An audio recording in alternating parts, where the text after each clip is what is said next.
अच्छा जी, अब हम कुछ प्रॉपर्टीज़ देख लेते हैं रियल नंबर्स की। वैसे तो ये काफ़ी बेसिक सी प्रॉपर्टीज़ हैं, लेकिन इसमें यह है कि भई ये पूरी एक्सरसाइज़ में मल्टीपल सवाल ऐसे होंगे जिनमें ये प्रॉपर्टीज़ यूज़ हो रही हैं।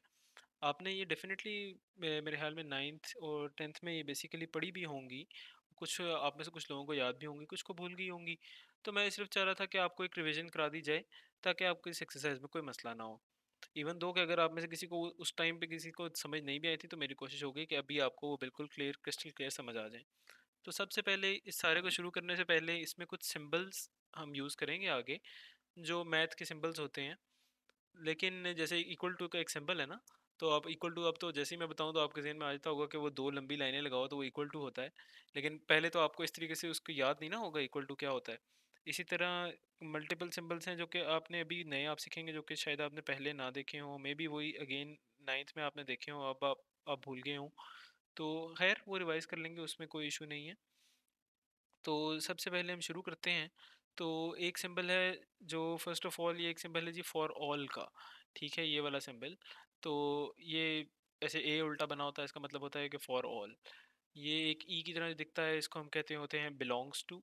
और ये जो थर्ड सिंबल आप देख रहे हैं, ये basically set of real numbers का है। आप अपनी बुक में देखेंगे तो सेट ऑफ रियल नंबर्स का एक थोड़ा डिफरेंट सा सिंबल बना होगा, कुछ यूं करके आर बना हुआ है। वो तो अब मेरे से बन भी नहीं रहा है सही से, मेरे ख्याल में इस तरह से। तो इसको हर बार बनाना जो कि है वो हमारे लिए डेफिनेटली मुश्किल होगा पेन पेपर के ऊपर। इस वजह से जब भी हम बनाएंगे, या आप भी इवन अगर आप बना रहे हो अपने लिए, तो आप पेपर पे इस तरीके से बना सकते हैं। एग्जामिनर या जो कोई भी है वो समझ जाएगा कि आप सेट ऑफ रियल नंबर को रिप्रेजेंट कर रहे हैं।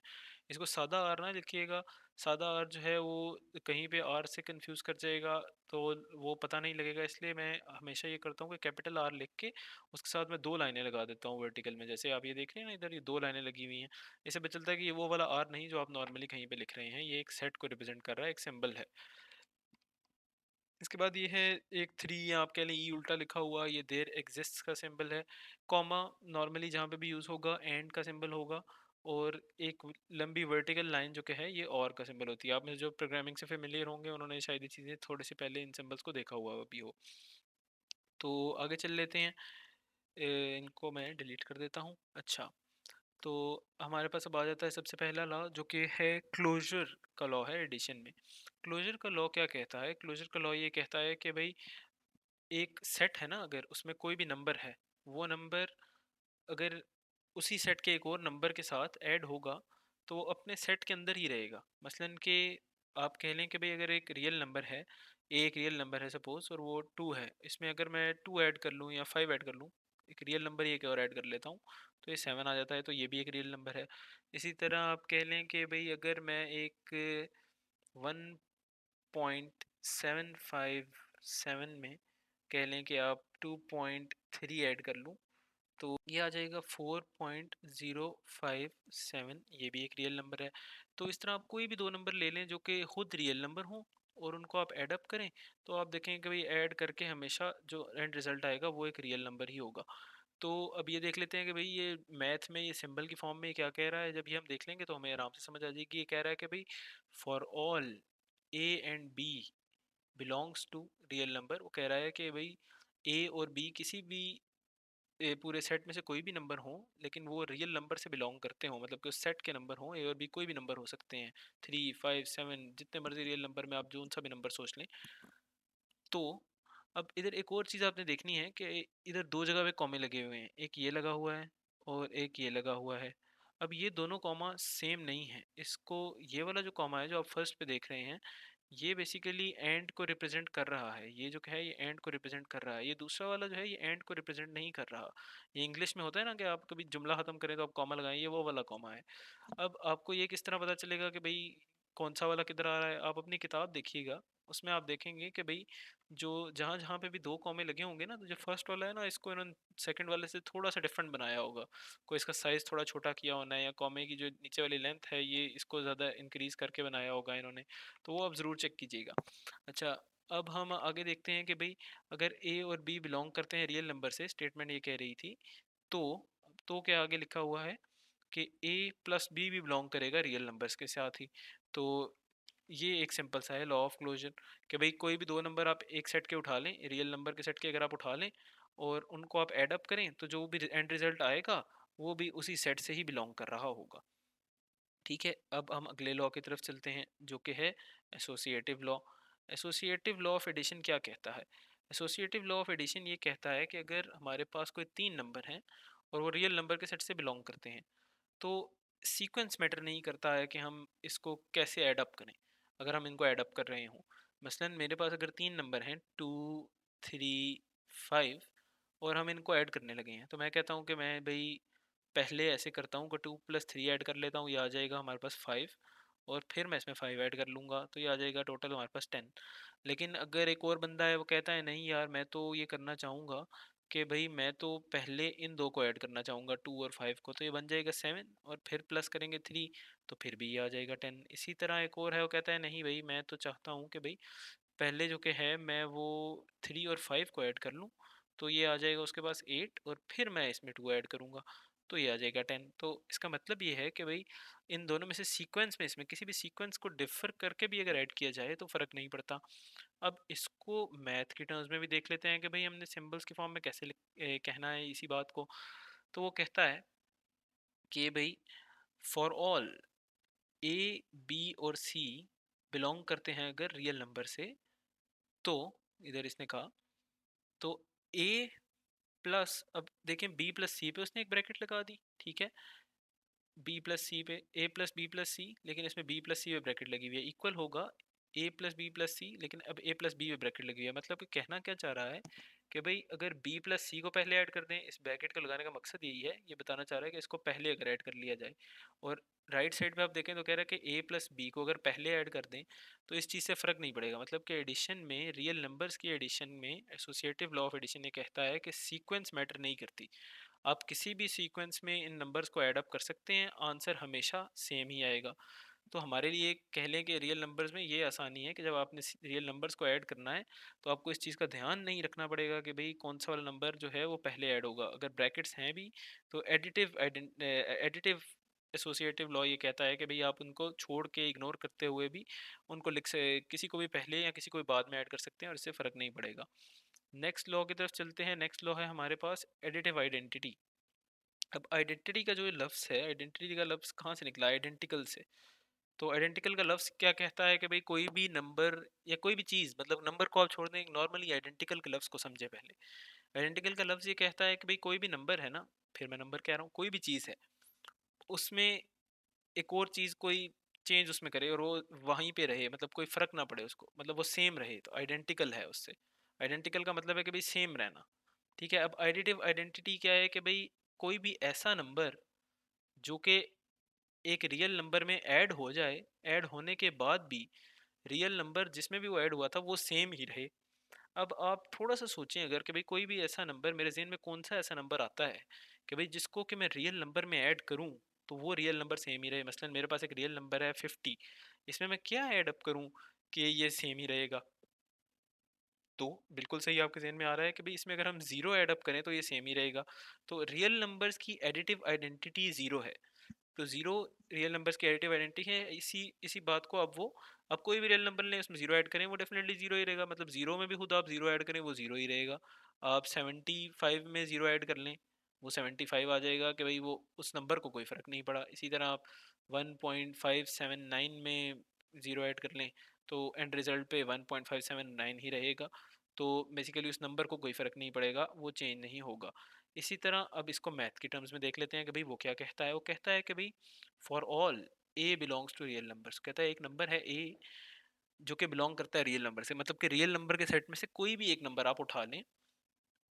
कहता है कि देयर एग्जिस्ट्स, कि ऐसा एक नंबर एग्जिस्ट करता है, और वो नंबर क्या है? Zero, which belongs to, which also belongs to real number. वो कह रहा है कि भाई एक ज़ीरो एक ऐसा नंबर एग्जिस्ट करता है रियल नंबर्स में ही, रियल नंबर के सेट में ज़ीरो भी इंक्लूडेड है, सच दैट, कि वो क्या करता है कि भाई ए में, मतलब कि उसी रियल नंबर में जब आप ज़ीरो को ऐड करते हैं तो पहली तो बात यह है कि भाई वो ए के इक्वल ही रहता है। मतलब आप इसको यूँ पढ़ें कि अगर ए में ज़ीरो ऐड करें तो वो ए के इक्वल रहता है, और दूसरी बात कि ज़ीरो में भी ए को ऐड करें तो वो ए के इक्वल ही रहता है। मतलब कि ज़ीरो का ऐड करना किसी भी नंबर में उस पर कोई फ़र्क नहीं डालेगा।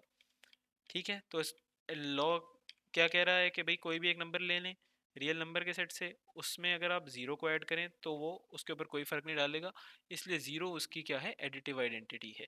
ठीक है, आगे हम चलते हैं, अगला है कम्यूटेटिव लॉ। कम्यूटेटिव लॉ क्या कहता है? Commutative law for addition, commutative law for addition ये कहता है कि भाई अगर दो नंबर्स हैं ए और बी, बिलोंग करते हैं रियल नंबर के सेट से, तो आप अगर ना इनको स्वैप भी कर दें ना, इनकी कह लें कि एडिशन के दो नंबर अगर ऐड हो रहे हों और इनको आप स्वैप कर दें एक दूसरे से और फिर आप एडअप करें, तो वो आंसर सेम आएगा। मसलन हम कहते हैं कि भाई आप 10 + 15 कर रहे हैं, ठीक है, आप इसको लिखेंगे कि भाई 10 में मैं 15 ऐड कर रहा हूँ, यही है ना। तो भाई 10 में 15 ऐड करने का मतलब है कि 10 में 15 ऐड किए तो 25 आ गया, 25 आ गया। इसी तरह आप ये भी लिख सकते हैं कि मैं 15 में 10 ऐड कर रहा हूँ, तो 15 में भी 10 ऐड करेंगे तो सेम ही होगा कि भाई 15 में 10 ऐड कर दिए तो 25 ही आएगा फिर भी। मतलब कि एक नंबर में दूसरे नंबर को आप ऐड कर रहे हैं, लेकिन वही दूसरा नंबर अगर पहले नंबर की जगह ले ले तो फ़र्क नहीं पड़ेगा। मसलन अगर आप 2 + 3 कर रहे हैं, इसको हम लिख सकते हैं 3 + 2 और ये बराबर ही रहेंगे। अगर आप 7 + 9 कर रहे हैं, इसको हम लिख सकते हैं 9 + 7 और ये बराबर ही होंगे। तो अब इसी को चीज़ को हम मैथ की टर्म्स में भी देख लेते हैं। मैथ क्या कहता है कि भाई अगर हमारे पास हो for all a and b, भाई दो नंबर्स हैं, एक को हम रिप्रेजेंट कर लेते हैं ए से, एक और को रिप्रेजेंट कर लेते हैं बी से, बिलोंगिंग टू रियल नंबर्स, कहता है ए और बी दोनों क्या करते हैं, रियल नंबर से बिलोंग करते हैं। तो हम ये कह सकते हैं कि रियल नंबर के सेट की ये खसूसियत है कि ए प्लस बी जो कि है उसको बी प्लस ए भी करें तो आंसर सेम ही आएगा। मतलब जैसे हमने अभी देखा कि भाई 2 + 3 कर लें या 3 + 2 कर लें, आंसर सेम ही आएगा। ऐसे आप कोई भी नंबर ले लें और उसके साथ आप ट्राई करके देखें, आंसर हमेशा सेम ही आएगा। अभी जो प्रॉपर्टीज़ है ना, इनको बेसिकली समझने का मकसद ये है कि भाई नॉर्मली हम इनको अपने इस्तेमाल में लाते हैं। आपने कभी देखा होगा, आप सोच रहे होंगे कि भाई ये तो मुझे पहले से पता है, इनको हम इस्तेमाल करते ही हैं, लेकिन हमारे उस टाइम पे कभी भी ज़हन में इस तरीके से आता नहीं कि भाई अभी हम कर क्या रहे हैं इन प्रॉपर्टीज़ के साथ। तो वंस आपके ज़हन में हो ना, तो अभी हम इस एक्सरसाइज में जब जाएंगे तो हम देखेंगे कि भाई कुछ चीज़ें बहुत ही हम सिंपल समझते हैं। मसलन हमने देखा होगा 2 × 3 + 5 ऐसे लिखा है, तो हम इसको फटाफट लिख देंगे कि भाई ये तो हो गया 6 + 10, ये हो गया जी 16।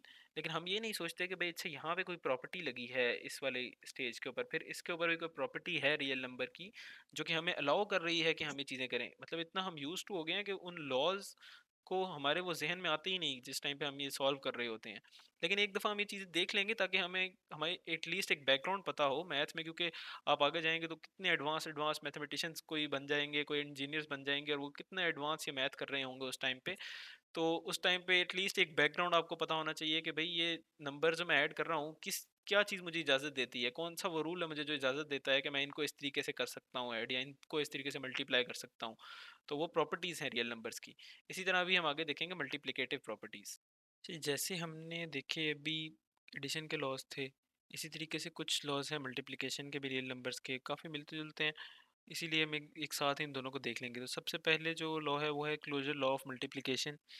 तो उसमें जिस तरह हम कहते हैं कि भाई अगर कोई नंबर है ए और बी, अगर दो नंबर्स हैं और दोनों रियल नंबर के सेट से बिलोंग करते हैं, तो ए प्लस बी करेंगे तो वो कहता था कि भाई वो भी रियल नंबर से बिलोंग करेगा। अब क्लोजर के लॉ मल्टीप्लिकेशन में क्या है कि अगर दो नंबर हों जो कि रियल नंबर के सेट से बिलोंग करते हों, जैसे दो नंबर हैं, मैं कहता हूँ कि 5 और 7 है, तो वो कहता है कि भाई अगर इन दो नंबर्स को आप मल्टीप्लाई करेंगे तो वो भी जो आंसर आएगा वो भी रियल नंबर के सेट से ही बिलोंग करेगा।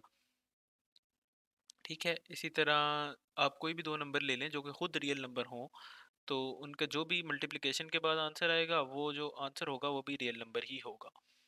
ठीक है, तो closure of law of multiplication में डेफिनेशन मैथ में क्या कहती है, वो ये कहती है कि भाई अभी हमने ये तो देखे थे ना कि कौन कौन से सिंबल क्या है, आपको आपको याद हो गए होंगे। तो सबसे पहले वो कहती है कि भाई for all a and b, तो भाई ए एंड बी दो नंबर्स हैं जो कि बिलोंग करते हैं सेट ऑफ रियल नंबर से। ठीक है, तो हम ये कहते हैं कि भाई अगर दो नंबर्स हैं जो कि सेट ऑफ रियल नंबर से बिलोंग कर रहे हो ए और बी, तो उनका प्रोडक्ट जो होगा ए इंटू बी वो भी रियल नंबर के सेट से ही बिलोंग करेगा। ठीक है, अब अगला लॉ देखते हैं associative law of multiplication. Associative law multi addition था जिस तरह, उसमें हम कहते हैं कि भाई अगर जो सीक्वेंस है एडिशन का वो मैटर नहीं करता। मतलब कि दो अगर तीन नंबर ऐड हो रहे हैं तो हम कहते हैं कि भाई अगर पहले दो पहले कर लें और बाकी के दो बाद में करें, और तो कोई फ़र्क नहीं पड़ेगा। इसी तरह एसोसिएटेड लॉ ऑफ मल्टीप्लिकेशन में भी यही है कि भाई मल्टीप्लिकेशन में जो सीक्वेंस है वो मैटर नहीं करेगा, अगर 3 नंबर इकट्ठे मल्टीप्लाई हो रहे हों। तो हम इस तरह पहले इसको देखते हैं कि भाई कोई नंबर हम लेके देखते हैं क्या ऐसे ही है। जैसे हम ले लेते हैं कि 2 मल्टीप्लाइड बाय 3 मल्टीप्लाइड बाय 5 है। ठीक है, तो पहले हम करते हैं कि ब्रैकेट इधर लगा देते हैं कि इन दो को पहले मल्टीप्लाई करना है, तो ये आ जाएगा 2 3 ज़र 6 और मल्टीप्लाइड बाय 5, तो ये आ जाएगा 30। अब हम ये करते हैं कि भाई इसके जो सीक्वेंस है उसको बदल देते हैं। हम कहते हैं इन दो को मैंने पहले मल्टीप्लाई करना है, 3 और 5 को, तो ये आ जाएगा 2 मल्टीप्लाइड बाय 15। तो ये भी एंड पे जो एंड रिजल्ट है वो 30 ही आएगा। और अगर इसको आप इस तरह करना चाहें कि भाई मैं अभी जो है इन दो को पहले मल्टीप्लाई करके देखना चाहूँगा, तो 2 5 ज़र 10 और फिर आप इसको 3 से मल्टीप्लाई करेंगे तब भी 30 ही आएगा। इसका मतलब ये हुआ कि भाई कोई भी आप सीक्वेंस रख लें तो उसको फ़र्क नहीं पड़ेगा। तो मैं इसको इस तरह लिख सकता हूँ कि 2 मल्टीप्लाइड बाय 3 मल्टीप्लाइड बाय 5, तो अगर ब्रैकेट इधर लगी हो ये चीज़ इक्वल है इस चीज़ के कि 2 multiplied by 3 multiplied by 5, bracket अगर यहाँ पे भी लगी हो, तो इसी चीज़ को अगर मैं कह दूँ कि ये तीनों नंबर ए बी सी हैं, तो ये A multiplied by B into C should be equal to A multiplied by B whole multiplied by C. यही लॉ भी कहता है। अब इसको देख लेते हैं। तो लॉ क्या कह रहा है? लॉ कहता है कि भाई अगर हमारे पास A for all A B और सी हमारे पास तीन नंबर्स हों, ठीक है, तो और वो सेट ऑफ रियल नंबर से बिलोंग करते हों, तो हम ये कह सकते हैं कि बी एंड सी को अगर हम पहले मल्टीप्लाई करें और उसके बाद हम उसको जो है ना ए से मल्टीप्लाई करें, तो उसका जो एंड रिजल्ट है वो सेम होगा कि अगर ए और बी आप पहले मल्टीप्लाई कर लें और उसके बाद आप उसको सी से मल्टीप्लाई करें। तो इस चीज़ का सीक्वेंस मतलब कि मैटर नहीं करेगा। आगे हम चलते हैं, देखते हैं मल्टीप्लिकेटिव आइडेंटिटी। मल्टीप्लिकेटिव आइडेंटिटी क्या होती है? जैसे एडिटिव आइडेंटिटी क्या होती है? एडिटिव आइडेंटिटी हमने कहा था, आइडेंटिटी एक ऐसा लफ्ज़ है कि भाई वो कहता है कि सेम रहे, आइडेंटिकल रहे, फ़र्क ना आए। तो एडिटिव आइडेंटिटी रियल नंबर्स में ये थी कि भाई ऐसा नंबर हो जो कि ऐड करें तो उसको फ़र्क ना पड़े, वो सेम रहे। तो हमने कहा था कि वो तो ज़ीरो है। अब मल्टीप्लिकेटिव आइडेंटिटी ऐसा नंबर होना चाहिए जो कि मल्टीप्लाई करें तो उस नंबर को कोई फ़र्क ना पड़े और वो सेम रहे। तो हम कोई नंबर ऐसा सोचते हैं कि भाई कौन सा ऐसा नंबर है कि जो मल्टीप्लाई जब किया जाए तो उस नंबर को कोई फ़र्क ना पड़े, वो सेम रहे। मसलन अगर हमारे पास कोई एक नंबर है, रियल नंबर है, मैं कहता हूँ 17 एक रियल नंबर है हमारे पास, अब इसको किससे मल्टीप्लाई करें तो ये सेम रहेगा। जी बिल्कुल, 1 से अगर आप इसको मल्टीप्लाई करेंगे तो ये सेम रहेगा। तो इसी तरह आप किसी भी नंबर के लिए सोच लें तो अगर उसको जब 1 से मल्टीप्लाई किया जाएगा तो वो नंबर सेम ही रहेगा। तो 1 बेसिकली क्या हुआ, उसकी एडिटिव आइडेंटिटी हुई कि 1 से आप जिस भी नंबर को मल्टीप्लाई कर लें रियल नंबर के सेट में वो सेम ही रहेगा। इसको अब आप इसकी मैथ की फॉर्म में देख लें, नोटेशन ये सिंबल्स की फॉर्म में ये क्या कह रहा है कि भाई फॉर ऑल ए, के कोई भी ए आप ले लें सेट जो कि रियल नंबर से बिलोंग कर रहा हो, देयर एग्जिस्ट अ नंबर 1, कि भाई एक एग्जिस्ट करता है नंबर रियल नंबर के सेट में ही, ये एग्जिस्ट करता है नंबर जो कि 1 है, सच दैट कि वो करता क्या है कि ए को अगर आप 1 से मल्टीप्लाई कर लें या 1 को आप ए से मल्टीप्लाई कर लें वो ए ही आता है। मतलब कि सीक्वेंस बेशक आप उल्टा कर लें लेकिन आप इसको भी 1 से मल्टीप्लाई करेंगे इस नंबर को तब भी ए आएगा और 1 को भी इससे करेंगे तो तब भी ए आएगा। ये बता ही रहा है कि भाई उस नंबर को कोई फ़र्क नहीं पड़ेगा 1 से मल्टीप्लाई होने से। 1 चाहे उसकी लेफ्ट साइड से मल्टीप्लाई हो जाए या उसकी राइट साइड से मल्टीप्लाई हो जाए, कोई चीज़ उसको इफ़ेक्ट नहीं करेगा वो नंबर। ठीक हो गया। आगे हम देखते हैं अगला वाला। आगे है हमारे पास मल्टीप्लिकेटिव इन्वर्स। अच्छा ये उसमें अब नहीं था, ये इसके लिए एक नई चीज़ है कि मल्टीप्लिकेटिव इन्वर्स क्या है। मल्टीप्लिकेटिव इन्वर्स ये है कि कोई ऐसा नंबर जो कि आपके जब नंबर से मल्टीप्लाई हो तो उसको 1 कर दे। ठीक है, मतलब कि मल्टीप्लिकेटिव आइडेंटिटी बना दे उसको। तो हमने अब जैसे देखते हैं कोई नंबर मसलन कि 3 है, इसको हम किस नंबर से मल्टीप्लाई करेंगे कि वो 1 हो जाए, लेकिन जो जिस नंबर से हमने मल्टीप्लाई करना है उस पे शर्त ये है कि वो भी रियल नंबर के सेट से ही बिलोंग करता हो। तो अगर 3 को मैं सोचता हूँ तो मेरे ज़हन में आता है कि भाई इसको अगर मैं 1/3 से मल्टीप्लाई करूँ तो ये 3 और ये 3 कट जाएंगे तो ये हमारे पास 1 रह जाएगा। अगर इसी तरह कोई और नंबर के साथ देख लेते हैं कि भाई हमारे पास अगर नंबर हो जैसे 15 है तो इसको मैं किससे करूँ, इसको भी अगर मैं मल्टीप्लाई करूँ 1/15 से तो ये कट जाएगा और ये 1 रह जाएगा। तो सेम ये मतलब कि लॉजिक हर जगह अप्लाई हो जाएगी कि भाई अगर जो भी नंबर है अगर उसी के इन्वर्स से मल्टीप्लाई करें, इन्वर्स का मतलब कि भाई अगर 15 है तो इसका इन्वर्स क्या हुआ, 15 का इन्वर्स अगर हम कहें कि भाई वो क्या होगा, 15 का इन्वर्स होगा 15 की पावर -1, या आप इसको इस तरह भी लिख सकते हैं कि 1/15 है। ठीक है, इसी तरह कोई भी नंबर है अगर ए, तो उसका आप पूछें कि भाई इसका इन्वर्स क्या होगा, उसका इन्वर्स होगा ए की पावर -1, या आप उसको लिख सकते हैं 1/a की फॉर्म में, जैसे आपको बेहतर लगे। तो इसी चीज़ को अब हम जो है इसमें भी देख लेते हैं। तो पहले रिवाइज कर लें, मल्टीप्लिकेटिव इन्वर्स ये है कि भाई कोई भी ऐसा नंबर जो कि जब आपके नंबर के साथ मल्टीप्लाई हो रियल नंबर के साथ, तो वो 1 लेके आ जाए। और बस कंडीशन ये है कि उस नंबर को जो कि मल्टीप्लाई आपने करना है, उसको भी सेट ऑफ रियल नंबर से ही बिलोंग करना चाहिए। तो हमारा एक नंबर है, जैसे हम ले लेते हैं कि भाई जैसे कि ए है। ए, अच्छा, इसके ऊपर एक कंडीशन ये है कि ए ज़ीरो नहीं हो सकता, क्योंकि ज़ीरो का मल्टीप्लिकेटिव इन्वर्स एग्जिस्ट नहीं करेगा। क्योंकि जैसे हम कहेंगे ना भाई ज़ीरो है, ज़ीरो को आप किससे मल्टीप्लाई करेंगे, आप कहेंगे भाई मैं कर लेता हूँ 1/0 से, तो ये ज़ीरो और ज़ीरो कैंसिल तो नहीं किए जा सकते, ये तो बिल्कुल गलत होगा। अब ये क्यों नहीं किए जा सकते, इसके ऊपर एक थोड़ी सी डिस्कशन है, ये हम फिर किसी और वीडियो में इंशाल्लाह करेंगे। तो फिलहाल हम देखते हैं कि भाई ए, मान लेते हैं इस बात को, मेरे पे भरोसा कर लें कि भाई ए ज़ीरो नहीं रखा जा सकता है यहाँ पे। तो हम कहते हैं कि भाई अगर ए ज़ीरो नहीं रखा जा सकता और सेट ऑफ रियल नंबर से ए बिलोंग करे, तो देयर एग्जिस्ट्स ए इनवर्स। तो ए इनवर्स एक ऐसा नंबर एग्जिस्ट करेगा जो कि सेट ऑफ रियल नंबर से बिलोंग करेगा, मतलब कि जो इनवर्स है वो भी रियल नंबर के सेट से ही बिलोंग करेगा, सच दैट, जो कि ये करेगा कि अगर ए को, जो कि नंबर जिसका इन्वर्स निकाल रहे हैं, उसको अगर उसके इन्वर्स से मल्टीप्लाई करेंगे तो वो क्या ले आएगा, 1 ले आएगा। इसी तरह ए इन्वर्स को अगर हम लेफ्ट साइड से उसकी भी मल्टीप्लाई करें तब भी वो क्या ले आएगा, 1 ही ले आएगा। तो ये सिंपल सा हो गया मल्टीप्लिकेटिव इन्वर्स, कि ऐसा नंबर जो कि जब मल्टीप्लाई हो आपके नंबर के साथ तो आपका आंसर क्या आ जाए, 1 आ जाए। ठीक है, आगे हम चलते हैं और आगे हम देखते हैं, एक चीज़ रह गई बस इस लॉज में हमारी, commutative law. Commutative law of multiplication क्या कहता है, एडिशन वाला क्या कहता था पहले, एडिशन वाला कहता था कि अगर आप a प्लस बी है आपके पास, ये इक्वल होता है b प्लस ए के, मतलब कि अगर आप इन दोनों की लोकेशन को स्वैप कर दें तो ये मैटर नहीं करता, मसलन कि 2 + 3 है, ये इक्वल होगा अगर आप 3 + 2 भी कर दें, तो वो सेम ही है उनका आंसर। इस तरह अब हम देखते हैं कि मल्टीप्लिकेशन में इसका फिर क्या होगा, कि भाई इधर a प्लस बी था तो इधर होगा a into b, it should be equal to, अगर आप इनको स्वैप कर देंगे तो b इंटू ए। तो मसलन अगर ये a2 है और b जो है वो 3 है, तो it should be equal to 3 into 2। तो ए 2 3 ज़र 6, तो 3 2 ज़र 6। अभी किसी भी आप दो रियल नंबर्स के साथ देख लें, ये आंसर सेम ही आएगा। तो इसकी अब स्टेटमेंट देख लेते हैं वो क्या कह रही है। स्टेटमेंट कहती है कि भाई for all a and b belonging to real number, कि भाई आप ए और बी दो नंबर ले लें जो कि सेट ऑफ रियल नंबर से बिलोंग करते हो, तो ए इंटू बी अगर आप करें, मतलब कि आप ए पहले रख लें, बी को उससे मल्टीप्लाई कर दें, या बी को पहले ले आए और ए को उससे मल्टीप्लाई कर दें, मसलन कि इनका ऑर्डर स्वैप कर दें, तो फ़र्क नहीं पड़ेगा, जो आंसर आएगा वो सेम ही आएगा। तो ये है जी कम्यूटेटिव लॉ ऑफ मल्टीप्लिकेशन। अच्छा जी, अब आगे चलते हैं तो देखते हैं कि भाई ये मल्टीप्लिकेशन एडिशन लॉ क्या चीज़ है।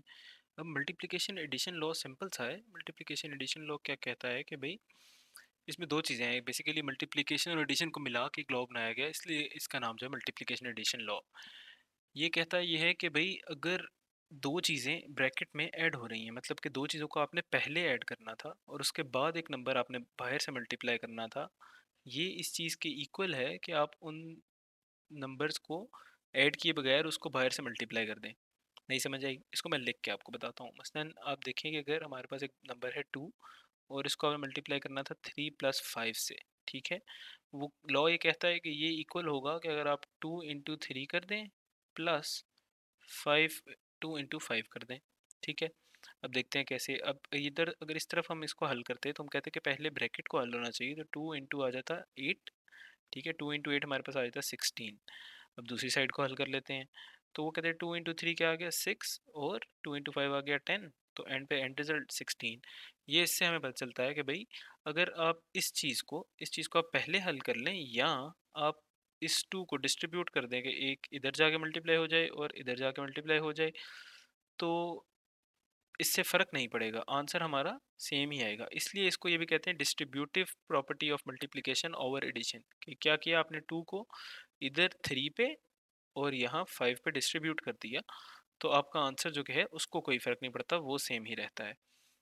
इसको नोटे मैथ के टर्म्स में देख लेते हैं। मैथ क्या कहता है कि भाई for all A B and C, तीन नंबर हमने लिए that belongs to real number, A B और सी तीनों रियल नंबर से बिलोंग करते हैं, तो होगा क्या कि ए अगर एक नंबर है, इसको आप मल्टीप्लाई कर दें बी प्लस सी से, मतलब बी प्लस सी पहले हो जाएं, तो ये इक्वल इस बात के है कि ए बी, मतलब कि आप अलग अलग इनको मल्टीप्लाई कर लें प्लस ए सी और उसको बाद में ऐड कर लें, मतलब कि क्या आप मल्टीप्लिकेशन जो है ये वाली ये पहले कर लें, या सॉरी ये वाली एडिशन आप यहाँ तो पहले कर लें, ये वाली यहाँ पे जो एडिशन है इसको आप पहले कर लें, और सेकंड पे आप ये वाली मल्टीप्लिकेशन कर लें, या आप यहाँ पे ये पहले ये वाली मल्टीप्लिकेशन कर लें और सेकंड पे आप एडिशन कर लें, तो इधर वे जो आंसर आएगा वो आपका सेम ही आएगा।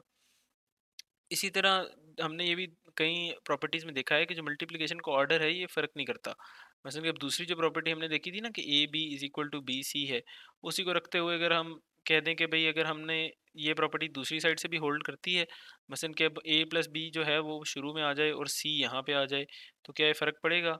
तो हम देखते हैं कि भई 2 प्लस 3 है, इसको मल्टीप्लाई करते हैं 5 से, सी सपोज़ कर लिया 5, तो ये आ जाएगा हमारे पास कि 2 इंटू 5 प्लस 3 इंटू 5, तो ये हमारे पास आ जाएगा 2 प्लस 3 5, 5 5 ज़र 25, और इस तरफ आ जाएगा ये 2 5 ज़र 10 प्लस 3 5 ज़र 15, जो कि आ जाएगा 25। तो मतलब दोनों साइड्स पे जो है हमें फ़र्क नहीं पड़ा, आंसर सेम ही आया। तो इसलिए आप जब भी यूज़ कर रहे होते हैं तो आप अक्सर ये प्रॉपर्टी जो है वो अक्सर यूज़ करते भी होंगे, कभी उस तरीके से इंसान सोचता नहीं है कि भाई ये वाली प्रॉपर्टी भी इंसान यूज़ कर रहा है, क्योंकि हमारे ज़हन में है कि ये प्रॉपर्टी है सही एग्जिस्ट रियल नंबर्स की, जो कि हम यूज़ करते रहते हैं, तो क्योंकि ये हमें अलाउ करती है तो हम इसको यूज़ करते रहते हैं ना। अब कुछ प्रॉपर्टीज़ हैं इक्वालिटी की। इक्वालिटी क्या है भाई? इक्वल का साइन नहीं है ये वाला, इसके साथ जो चीज़ें अब आती हैं कि मतलब 2 इक्वल्स टू 2 है, मसलन कि हम कहते हैं कि भाई ये 21/7 इक्वल्स टू क्या होगा? 3 है। अब ये जो इक्वल का साइन है ना, इसके ऊपर अब हम देखेंगे कि भाई इसकी अराउंड क्या-क्या प्रॉपर्टीज़ एग्जिस्ट करती हैं। तो इसकी सबसे पहली प्रॉपर्टी है वो है रिफ्लेक्सिव प्रॉपर्टी। रिफ्लेक्सिव प्रॉपर्टी ये कहती है कि अगर एक नंबर ए है जो कि सेट ऑफ रियल नंबर से बिलोंग करता है, तो वो अपने साथ इक्वल है, मतलब कि टू जो कि है वो अपने साथ इक्वल है, मतलब टू टू ही है। अब वो उसके ऊपर डिपेंडेंट नहीं है किसी चीज़ पे कि भाई मैं अगर कह दूं कि भाई टू जो कि है अगर वो इस जगह पे एग्जिस्ट करता हो तो वो टू होगा, लेकिन एक और जगह पे वो थ्री हो जाएगा, ऐसा कभी नहीं है। टू जहाँ पे भी होगा वो टू ही होगा। इसी तरह हर एक रियल नंबर के साथ आप देख लें। अगली प्रॉपर्टी है सिमेट्रिक प्रॉपर्टी। सिमेट्रिक प्रॉपर्टी ये कहती है कि भाई दो अगर नंबर्स हैं ए और बी और वो सेट ऑफ रियल नंबर से बिलोंग करते हैं, तो अगर मैं ये कह सकता हूँ ना कि ए इज इक्वल टू बी है, यहाँ पे हम देखते हैं कि दो अगर नंबर है सेट ऑफ रियल नंबर से बिलोंग करते हैं, तो अगर ये ट्रू है ना कि ए इज इक्वल टू बी है, अगर ये मेरी पहली स्टेटमेंट ट्रू है, तो ये इम्प्लाई करती है, ये इम्प्लाइज डेट का साइन है, ये इम्प्लाई करती है ये बात कि बी भी ए के इक्वल होगा। मतलब कि अगर इनको स्वैप भी कर दिया जाए ना, इक्वल टू की साइड को स्वैप भी कर दें कि अगर यहाँ पे जो नंबर है वो इस वाले नंबर के साथ स्वैप भी हो जाए, तो इक्वल के साइन को या इक्वालिटी को फ़र्क नहीं पड़ेगा कि ये वाला बी इधर आ गया ए उधर चला गया, तब भी ये इक्वेशन होल्ड करेगी। ठीक है। अगली प्रॉपर्टी हम देखते हैं, वो है जी ट्रांजिटिव प्रॉपर्टी।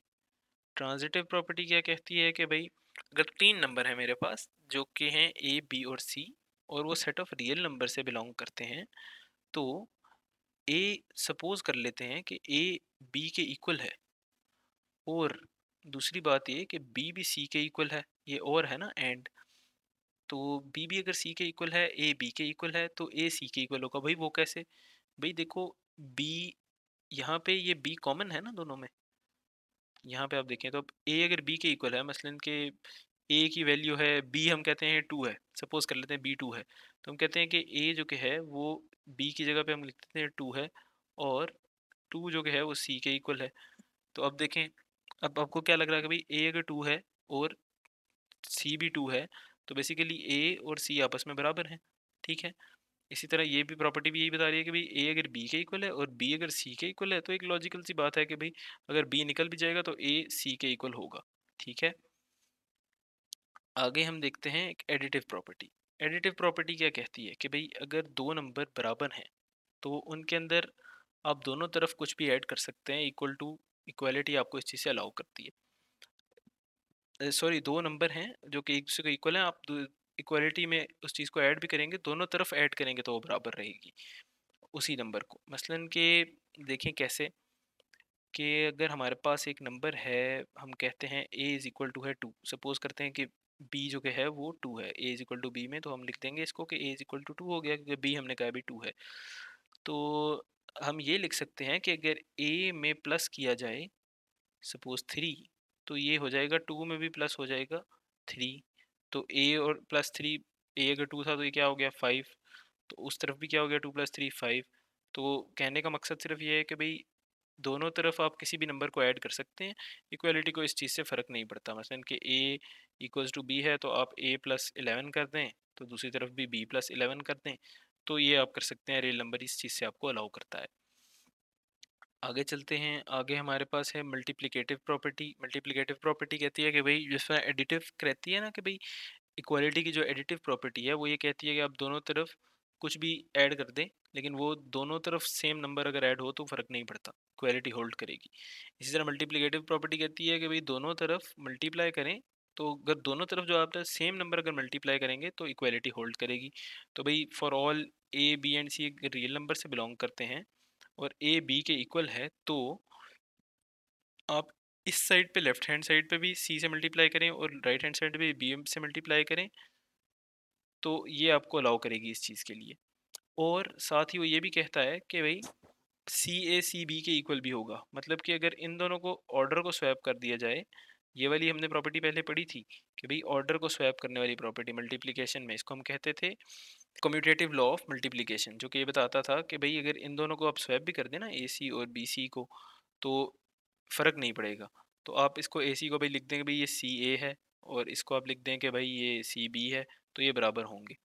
ठीक है, मल्टीप्लिकेटिव प्रॉपर्टी सिंपली आपको क्या बता रही है, अगर दो नंबर हैं वो बराबर हैं, तो उनकी दोनों तरफ अगर आप इक्वेशन की, मतलब कि एक इक्वालिटी की एक इक्वेशन है ना, मतलब इक्वल टू के साइन के साथ एक इक्वेशन है, इसमें अगर आप दोनों तरफ कोई चीज़ मल्टीप्लाई कर दें और वो सेम चीज़ हो, तो उससे वो इक्वेशन होल्ड करेगी। मसलन अगर मैं इसको A is equal to B में C A is equal to C B कर दूं, मतलब कि लेफ्ट हैंड साइड से मैं सी को मल्टीप्लाई करूं, या आप राइट से कर दें और आप कह दें कि A C is equal to B C, तो इधर वे इक्वलिटी होल्ड कर रही होगी।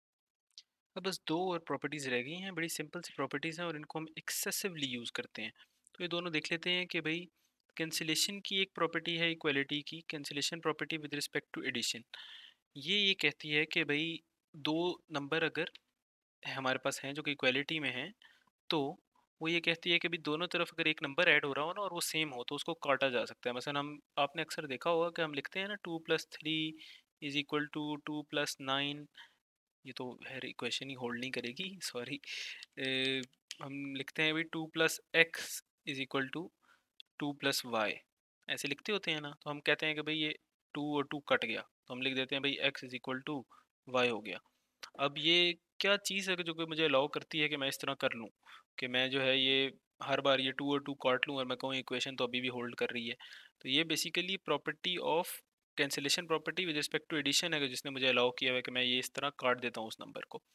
तो इसकी स्टेटमेंट क्या कहती है, स्टेटमेंट कहती है कि भाई for all A B and C, अगर हमारे पास तीन नंबर हैं ए बी और सी जो कि बिलोंग करते हैं सेट ऑफ रियल नंबर से, तो ए प्लस सी, अगर ए है एक नंबर उसमें सी ऐड हो रहा हो, is equal to B plus सी।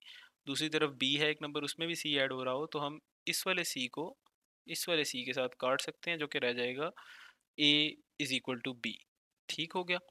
और अब ये अलाउ कैसे किया गया है, क्योंकि अगर दोनों तरफ सी ऐड हो रहा है और वो सेम नंबर है, तो इसका मतलब है कि अगर वो ना भी ऐड हो रहा होता तो ए और बी आपस में सेम नंबर होंगे। ठीक हो गया। अच्छा, आगे चलते हैं। एक बस प्रॉपर्टी है इक्वालिटी की, जो वो है cancellation property with respect to addition. तो cancellation property with respect to addition क्या कहती है, cancellation property with respect to addition ये कहती है कि भाई आपने देखा होगा हम लिखते होते हैं 17y is equal to 17x, तो हम कहते हैं कि यार ये और ये कट गया, x is equal to y. भाई कैसे कह लिया ऐसे, कि भाई कैंसिलेशन प्रॉपर्टी ऑफ मल्टीप्लिकेशन कहती है कि दोनों तरफ अगर एक नंबर इक्वल साइन की दोनों तरफ अगर एक सेम नंबर मल्टीप्लाई हो रहा हो, तो उसको आपस में कैंसिल आउट किया जा सकता है, गिवन दैट कि वो जीरो ना हो। इसके ऊपर मैं आपको एक मज़े की बात बताता हूँ, पहले हम ये प्रॉपर्टी खत्म कर लें। तो कैंसिलेशन की एक प्रॉपर्टी की स्टेटमेंट ये है कि भाई for all A B and C, कि भाई अगर ये तीन नंबर हैं ए बी और सी और ये बिलोंग करते हैं from the set of real numbers, तो ए सी इज इक्वल टू, अगर बी सी है कि भाई दोनों तरफ देखें सी मल्टीप्लाई हो रहा है, तो ये इम्प्लाई करता है ये इस बात को कि ए और बी इक्वल हैं, कि भाई क्योंकि दोनों तरफ एक सेम नंबर मल्टीप्लाई हो रहा है ना, तो अगर ये ना भी मल्टीप्लाई हो रहा होता तो वो इक्वेशन तो इक्वल रहती, लेकिन इसमें एक कंडीशन देता है, वो कहता है कि भाई सी जीरो नहीं होना चाहिए। तो आपने कुछ फेसबुक पे ना कभी या आपने यूट्यूब पे कभी ऐसी कोई वीडियोस देखी होंगी, इसमें वो करता कुछ इस तरह से है कि भाई टू जो के है इसको मैं अब थ्री के बराबर करके दिखाऊंगा। वो कहेगा कहेगा कि भाई टू इंटू ज़ीरो जो है वो थ्री इंटू ज़ीरो के बराबर है। ठीक है। अब वो करता ये होता है कि भाई वो करता ये है बंदा, वो कहता है कि two into zero three into zero के बराबर है, करते कराते वो इधर से कहीं से ज़ीरो को ज़ीरो से काट देता है, और वो कुछ ऐसी अजीब किस्म की मैथ करता है कि जिससे एंड पे वो लेके आ जाता है कि भाई ये देखें two is equal to three आ गया। अब ये होता तो ये बिल्कुल गलत है। उसकी वजह यह है कि अब मैं चाहता हूँ कि अगली दफ़ा आप ऐसी जब भी वीडियो देखें तो आपने करना सिर्फ इतना है कि आपने इन प्रॉपर्टीज़ को जहन में रखना है, और इनके ऊपर कुछ कंडीशंस हैं कि जैसे इस वाली प्रॉपर्टी में कि जो सी है वो ज़ीरो नहीं हो सकता जिसको आप काट दें दोनों तरफ। इस तरह की कुछ प्रॉपर्टीज़ और भी हमने देखी ऊपर, जिन पे कंडीशन थी कि भाई इधर वन नहीं हो सकता। इन सारी प्रॉपर्टीज़ को ज़हन में रखते हुए आपने देखना है कि वो किन किन प्रॉपर्टीज़ को वायलेट करते हैं, तब भी आ जाता है। वरना तो मैथ में कभी इस तरह हो ही नहीं सकता कि भाई एक तरफ टू है और दूसरी तरफ आप इक्वल ला के उसको थ्री ले आए, ये तो नहीं किया जा सकता। हाँ, लेकिन आप इन प्रॉपर्टीज़ को जो रियल नंबर अलाउ करते हैं आपको इनको वायलेट कर लें तो डेफिनेटली फिर तो कुछ भी किया जा सकता है। तो खैर, ये था एक थोड़ा सा जो है ना वो लाइटर नोट पे कि भाई इस बुक की किताबों से की थोड़ी सी बातों से थोड़ा सा साइड पे आके भी कोई बात कर ली जाए। अब बस रह गई हैं प्रॉपर्टीज़ ऑफ इनइक्वालिटीज़। जब हम ये थोड़ी सी देर में ख़त्म कर लेंगे, इनको ख़त्म करने के बाद हम एग्जांपल्स दो तीन देखेंगे और उसके बाद हम एक्सरसाइज पे चले जाएंगे, क्योंकि एक्सरसाइज में भी यही प्रॉपर्टीज़ यूज़ हो रही होंगी। अब हम देख लेते हैं इन इक्वालिटीज़ की कुछ प्रॉपर्टी। इन इक्वालिटी पहले है क्या भाई? इक्वालिटी क्या थी कि ये हमारे पास है इक्वल टू का साइन, हम कहते हैं कि भाई ये इक्वालिटी है। इनइक्वालिटीज अब कौन कौन सी हैं? इनइक्वालिटीज दो ही होती हैं, एक होती है लेस देन की और एक होती है ग्रेटर देन की। तो इन दो को अब हम देखेंगे इनके अराउंड के भाई लेस देन और ग्रेटर देन के अराउंड कौन कौन सी प्रॉपर्टीज़ हैं जो एग्जिस्ट करती हैं, जब आप इनको यूज़ करें तो क्या कर सकते हैं और क्या नहीं कर सकते हैं। ठीक है। सबसे पहली प्रॉपर्टी आ जाती है ट्राइकोटमी की प्रॉपर्टीज़ को कहते हैं। ट्राइकोटमी की प्रॉपर्टी ये कहती है कि अगर आप दो नंबर उठाएं ना, कोई भी सेट ऑफ रियल नंबर में से कोई से दो नंबर, तो तीन ही बातें हो सकती हैं। ठीक है, क्या बातें वो हो सकती हैं भाई? दो नंबर आपने उठाए, या तो वो दोनों आपस में बराबर होंगे, ठीक है, ए इज इक्वल टू बी होगा, या एक नंबर पहला वाला नंबर दूसरे वाले से बड़ा होगा, या पहला वाला नंबर दूसरे वाले से छोटा होगा, या दूसरे लफ्ज़ों में दूसरा वाला नंबर पहले वाले से बड़ा होगा। तो इसको देख लेते हैं कि भाई मैंने कोई दो नंबर उठा लिए, मैं उठा लेता हूँ अगर टू और टू, दो नंबर मैंने उठा लिए, ये इक्वल हैं। पहली प्रॉपर्टी होल्ड होगी कि भाई ये वाली बात ठीक है। दूसरी बात कि भाई अगर मैं दो नंबर उठाए थ्री और फाइव, तो थ्री जो कि है वो है लेस देन फाइव, तो हमने देखा कि ये वाली बात ठीक हो गई। इसी तरह मैंने दो नंबर और उठाए सेवनटीन और इलेवन, तो सेवनटीन ग्रेटर देन इलेवन है। तो मतलब कि कहने का मकसद ये है, ट्राइकोटमी की प्रॉपर्टी ये बताना चाह रही है कि भाई तीन ही तरह की कंडीशंस हो सकती हैं, वो इसमें कवर हो जाती हैं। ठीक है, आगे चलते हैं तो है हमारे पास ट्रांजिटिव प्रॉपर्टी। ट्रांजिटिव प्रॉपर्टी क्या कहती है? ट्रांजिटिव प्रॉपर्टी ये कहती है कि आप सेट ऑफ रियल नंबर्स में से तीन नंबर्स उठा लें, ए बी और सी। ठीक है, तो वो ए बी और सी जो के हैं उसमें अगर तीन नंबर में ये हो कि भाई अगर एक नंबर है, आपको मैं इस तरह बताता हूँ कि एक नंबर है ये है फाइव, ये अगर ग्रेटर देन है मैं कहता हूँ थ्री से। ठीक है, और एक और कंडीशन मैं लिखता हूँ कि भाई थ्री जो कि है वो ग्रेटर देन है टू से। पहली बात कि ये लॉजिकल है, देखें फाइव ग्रेटर देन थ्री होता है, इसी तरह थ्री ग्रेटर देन टू भी होता है। तो ये हमें ये बताती है कि भाई चूंकि फाइव ग्रेटर देन थ्री है, फाइव जो है वो थ्री से बड़ा है ना, और थ्री टू से बड़ा है, तो फाइव जाहिर सी बात है टू से भी बड़ा होगा फिर, क्योंकि वो खुद थ्री से ही बड़ा है। तो इसको हम लिख सकते हैं कि फाइव ग्रेटर देन टू है। ठीक है, ये लॉजिकल है। इसी तरह अगर दो नंबर्स हैं हमारे पास, हम ले लेते हैं, अब हमारे पास ले लेते हैं जैसे 11 है, ये है जी लेस देन, आप कह रहे हैं 20। ठीक है, तो एक और मैं लाइन लिखता हूँ कि भाई 20 जो कि है वो लेस देन है 100। ठीक है, तो क्या मैं ये लिख सकता हूँ कि 11 लेस देन 100 है, मतलब मैं इस चीज़ को निकाल दूँ दरमियान से? तो हाँ जी, बिल्कुल कर सकते हैं, ये तो लॉजिकल बात है। ठीक है, अब इसी को हम स्टेटमेंट में देख लें, वो यही कह रहा है कि भाई अगर हमारे पास for all A B and C belong to real number, तीन नंबर आप ले लें जो कि रियल नंबर से बिलोंग करते हों, तो ए अगर ग्रेटर देन बी है, और ये और का सिंबल एंड जो हम कहते थे, इसको उर्दू में और कह लें कि ए ग्रेटर देन बी है और बी ग्रेटर देन सी है, तो आप इसको लिख सकते हैं कि ए ग्रेटर देन सी होगा। इसी तरह अगर ए लेस देन बी है और बी लेस देन सी है, तो आप लिख सकते हैं इसको कि ए लेस देन सी है। ठीक है, आगे चलते हैं। अगली प्रॉपर्टी है हमारे पास एडिटिव प्रॉपर्टी। बड़े मज़े की प्रॉपर्टी है ये बेसिकली आपको बताती क्या है, ये आपको ना ये बताती है, आपने देखा होगा कि आप कुछ इक्वेशंस ऐसी होती हैं कि जिसमें जब आप इक्वल टू के में तो ऐसा होता नहीं, जब इनइक्वालिटी में ऐसा होता है कि भाई आप ना कुछ इक्वेशन के साथ ऐसा कुछ करें तो उसका जो ग्रेटर देन का साइन है वो लेस देन का बन जाता है, जो लेस देन का साइन है वो ग्रेटर देन का बन जाता है। ठीक है, वो अब आती है मल्टीप्लिकेटिव प्रॉपर्टी में। लेकिन एडिटिव प्रॉपर्टी हमें इस चीज़ की इजाज़त देती है कि ऐसा कुछ नहीं होगा, आप दोनों तरफ कुछ भी ऐड कर लें।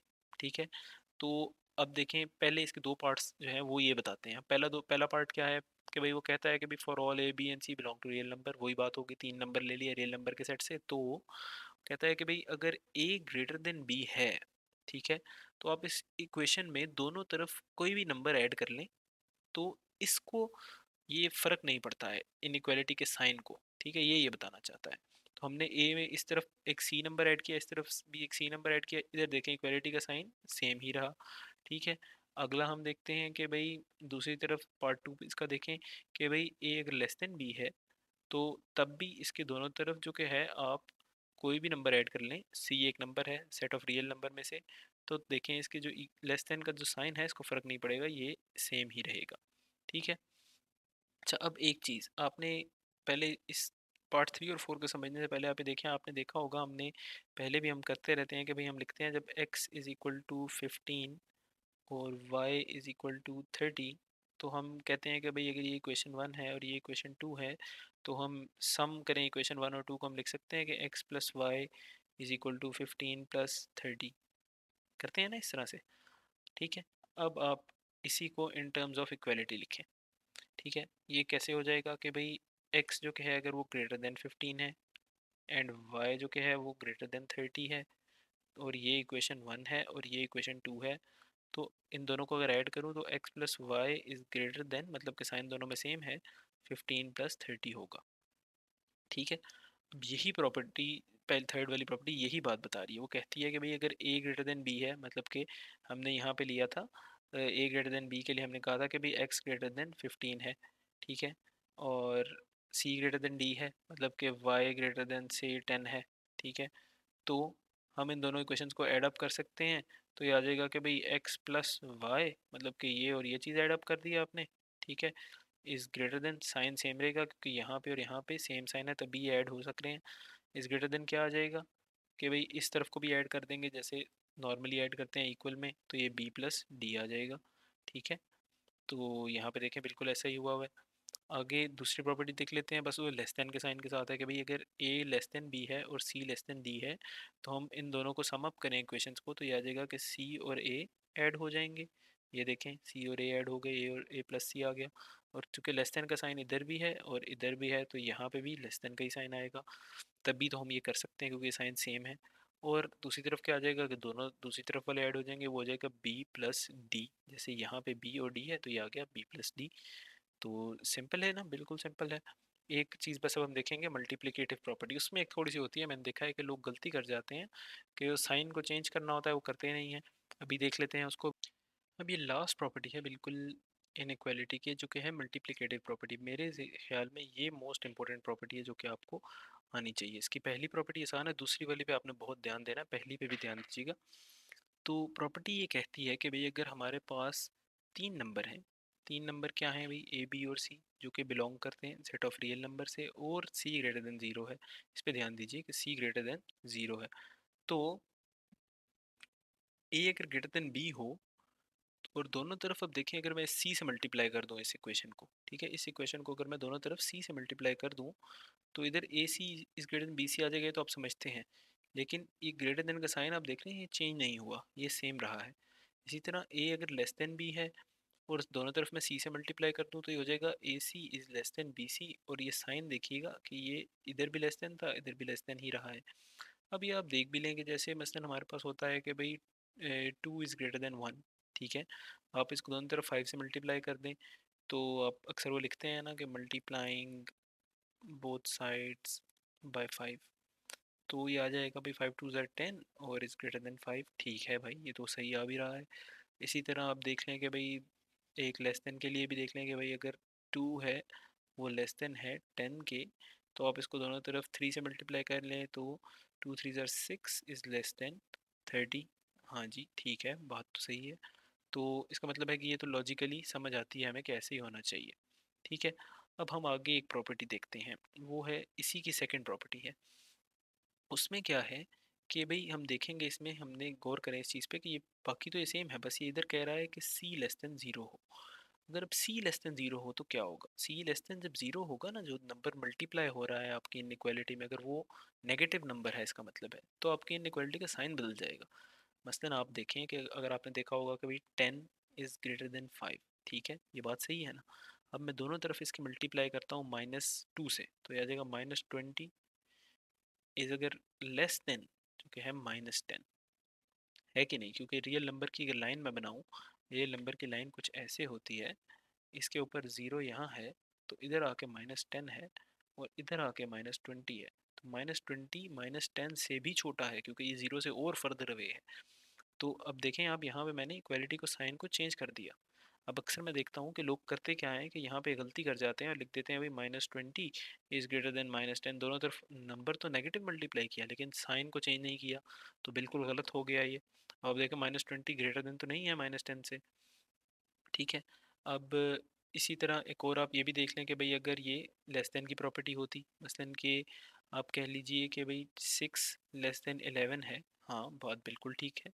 अगर मैं इसको एक नेगेटिव नंबर से फिर से मैं मल्टीप्लाई करूँगा इस कंडीशन के लिए, तो मैं करता हूँ माइनस, आप कह लें 10 से, तो -60, अब इधर साइन चेंज होना चाहिए, ये आ जाएगा ग्रेटर देन, और ये आ जाएगा -110, ऐसे ही है, क्योंकि -110 -60 से भी पीछे है लाइन पे। कि अगर ये रियल नंबर लाइन है, वंस अगेन देख लीजिए कि भाई यहाँ पे अगर ज़ीरो है और यहाँ पे कहीं -60 है, तो ये कहीं जाके -110 आएगा। तो इसका, और जैसे जैसे हम इधर को जाते हैं राइट साइड पे, तो नंबर बड़े होते जाते हैं ना। तो जैसे ज़ीरो है, फिर इधर यहाँ पे कहीं 1 है, इधर 10 है, तो हम कहते हैं 10 बड़ा है 1 से। इसी तरह -60 बड़ा है -110 से। तो इसका मतलब है कि साइन का चेंज होना यहाँ पे ज़रूरी था। अब यही बात जो मैंने आपको इस तरीके से बता दी, यही बात ये प्रॉपर्टी भी करती है, और इस प्रॉपर्टी से ही हमने ये बात सीखी हुई है कि हम इसको इस्तेमाल करते हैं। तो इस चीज़ को आपने बस याद रखना है। तो अब हम देखते हैं कि भाई ये प्रॉपर्टी क्या कह रही है। वो कहती है कि भाई अगर तीन नंबर हैं ए बी और सी, और वो बिलोंग करते हैं सेट ऑफ रियल नंबर से, और सी अगर लेस देन ज़ीरो है तो क्या होगा, ये बताने लगी है लेस देन ज़ीरो के केस में, कि अगर एक less than zero number multiply हुआ आपकी इनइक्वालिटी में आके, तो हम देखते हैं कि भाई ए ग्रेटर देन बी की एक इनइक्वालिटी है, और इसमें अगर दोनों तरफ एक नंबर सी मल्टीप्लाई हो जो कि लेस देन ज़ीरो है, तो वो कहता है कि ए सी और बी सी तो इधर आ जाएगा, ये तो सिंपल, इक्वल टू में भी ऐसे ही होता था, लेकिन यहाँ पे देखिए कि ये साइन था माइन ग्रेटर देन का, ये शिफ्ट होके क्या हो गया, लेस देन का। इसी तरह आप दूसरी वाली देख लीजिए कि ए लेस देन सी है, तो हम कहते हैं कि भाई हमने एक नंबर से मल्टीप्लाई किया, यहाँ पे ए लेस देन बी होना चाहिए था मेरे ख्याल में, ये मैं मिस्टेक कर गया हूँ यहाँ पे, ये ए लेस देन बी होगा यहाँ पे, ए लेस देन बी था। तो हम ये कहते हैं कि भाई अगर हम जो है यहाँ पे मल्टीप्लाई करें एक नेगेटिव नंबर के साथ, तो मैंने कर दिया एक नेगेटिव नंबर से मल्टीप्लाई जो कि सी है, क्योंकि सी लेस देन ज़ीरो है, नेगेटिव है, तो ए सी और बी सी आ गया है, तो भाई समझ आती है, ए से हमने सी मल्टीप्लाई किया, बी से सी मल्टीप्लाई कर दिया। लेकिन अब देखिए यहाँ पे जो साइन था वो क्या था, लेस देन का चेंज करके क्या हो गया, ग्रेटर देन का। ये चीज़ बस आपने अपने जहन में रखनी है। और जब भी कभी इनइक्वालिटी है तो पॉजिटिव साइन से मल्टीप्लाई होगी तो कोई फ़र्क नहीं पड़ता, नेगेटिव से होगी तो उसके इनइक्वालिटी का साइन चेंज हो जाएगा। इसके साथ जो है हमारी प्रॉपर्टीज़ ख़त्म होगी। ठीक है, थोड़ी सी लंबी हो गई वीडियो, लेकिन मैं चाह रहा था कि भाई ये प्रॉपर्टीज़ आप इतनी जगह पे इस्तेमाल करते हैं, तो आपको एक थोड़ा सा एटलीस्ट बैकग्राउंड पता होना चाहिए कि भाई ये कैसे मैं इस्तेमाल कर लेता हूँ। कि रियल नंबर हम, वो तो हम बचपन से पढ़ते आ रहे हैं, वो भाई पढ़ा दिया जाता है कि भाई 2 + 2 कर लो 4 हो जाएगा, भाई कैसे हो जाएगा। 2 को आप भाई मल्टीप्लाई कर सकते हैं 5 + 7 से, हम कहते हैं हाँ भाई कर लेंगे, ये तो 12 × 24 आ जाएगा सीधा सीधा। लेकिन भाई कैसे आ गया ये, किसने हमें अलाउ कर दिया, रियल नंबर की सेट में ये चीज़ अलाउ कैसे हो गई, इस तरह की चीज़ें हमें बैकग्राउंड तो पता होना चाहिए। और इसलिए मैंने कहा कि भाई इन पे थोड़ा सा टाइम लगा लिया जाए, कि भाई कल को आपसे कोई पूछ लेता है आपको आपके कॉन्सेप्ट जो हैं वो बिल्कुल क्रिस्टल क्लियर होने चाहिए इसके बारे में, क्योंकि इसके बाद अब हम जो है अब एग्जाम्पल 4 से 6 तक करेंगे। वो वंस हमें समझ आ गई तो एक्सरसाइज करना तो मसला ही कोई नहीं है, उसके बाद बस एक्सरसाइज कर लेंगे और इस तरह हमारी इंशाल्लाह जो एक्सरसाइज फिर पूरी हो जाएगी। तो चलें अब एग्जांपल्स को कंटिन्यू कर लेते हैं। अब जो एग्जांपल्स हैं ये बेस्ड ऑन द प्रॉपर्टीज़ हैं जो कि हमने अभी पढ़ी थी, इसलिए हमने ये पहले सॉल्व नहीं की, पहले मैंने इसलिए आपको थोड़ी सी प्रॉपर्टीज़ बता दी थी। अब उन्हीं प्रॉपर्टीज़ को यूज़ करते हुए हम ये एग्जांपल्स करेंगे। इनको सॉल्व करने से पहले अगर आप इनको अच्छे तरीके से समझना चाहते हैं तो मैं आपसे रिक्वेस्ट करूंगा कि आप बस एक चीज़ माइंड में रखें, जो कि आपने ये रखनी है कि भाई कोई भी स्टेप अगर आप मैथ में यूजुअली करते हैं तो आपके बैक ऑफ द माइंड कुछ चीज़ें होती हैं कि भाई ये लॉ जो है मुझे ये अलाउ कर रहा है, जिसकी बेस पे आप करते हैं, लेकिन हम डेफिनेटली उनको अब सोचते तो नहीं है एज सच। लेकिन अभी जो एग्जांपल अब हम करेंगे इसके अंदर ये एग्जांपल ये रिक्वायर करती है कि आप हर एक स्टेप के ऊपर एक एक स्टेप पे बताएं कि भाई कौन सी प्रॉपर्टी मैं यूज़ करके ये कर सकता हूँ।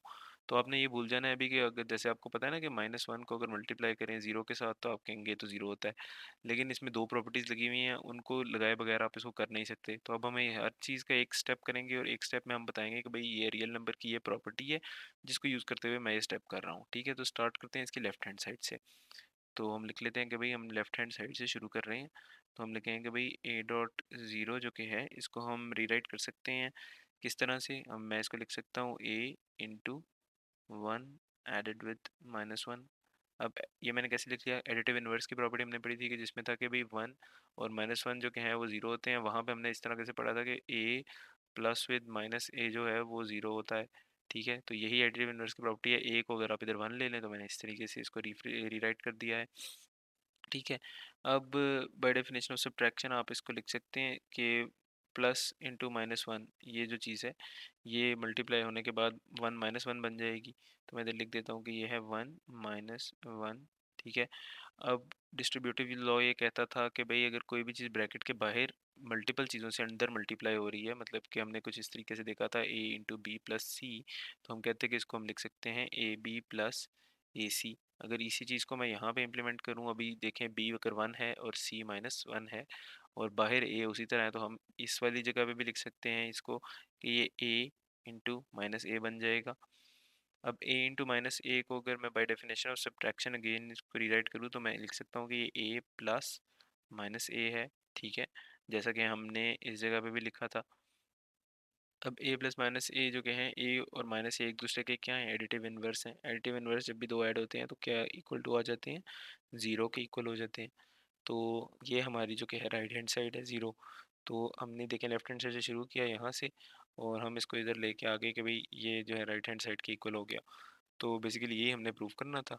तो अब आप लिख सकते हैं कि this thing equals to right hand side. तो बस आपने जो भी जितने प्रूफ्स हैं उसमें लेफ्ट हैंड साइड को राइट हैंड साइड के इक्वल लेके आना है। तो इस तरीके से हमारा पहला वाला प्रूफ हो गया। अगले वाले की तरफ चलते हैं। यहीं पे अगर मैं एक लाइन लगा के लिख लूँ तो सेकंड इसका पार्ट है, इसमें हमने ये प्रूफ करना है कि ए बी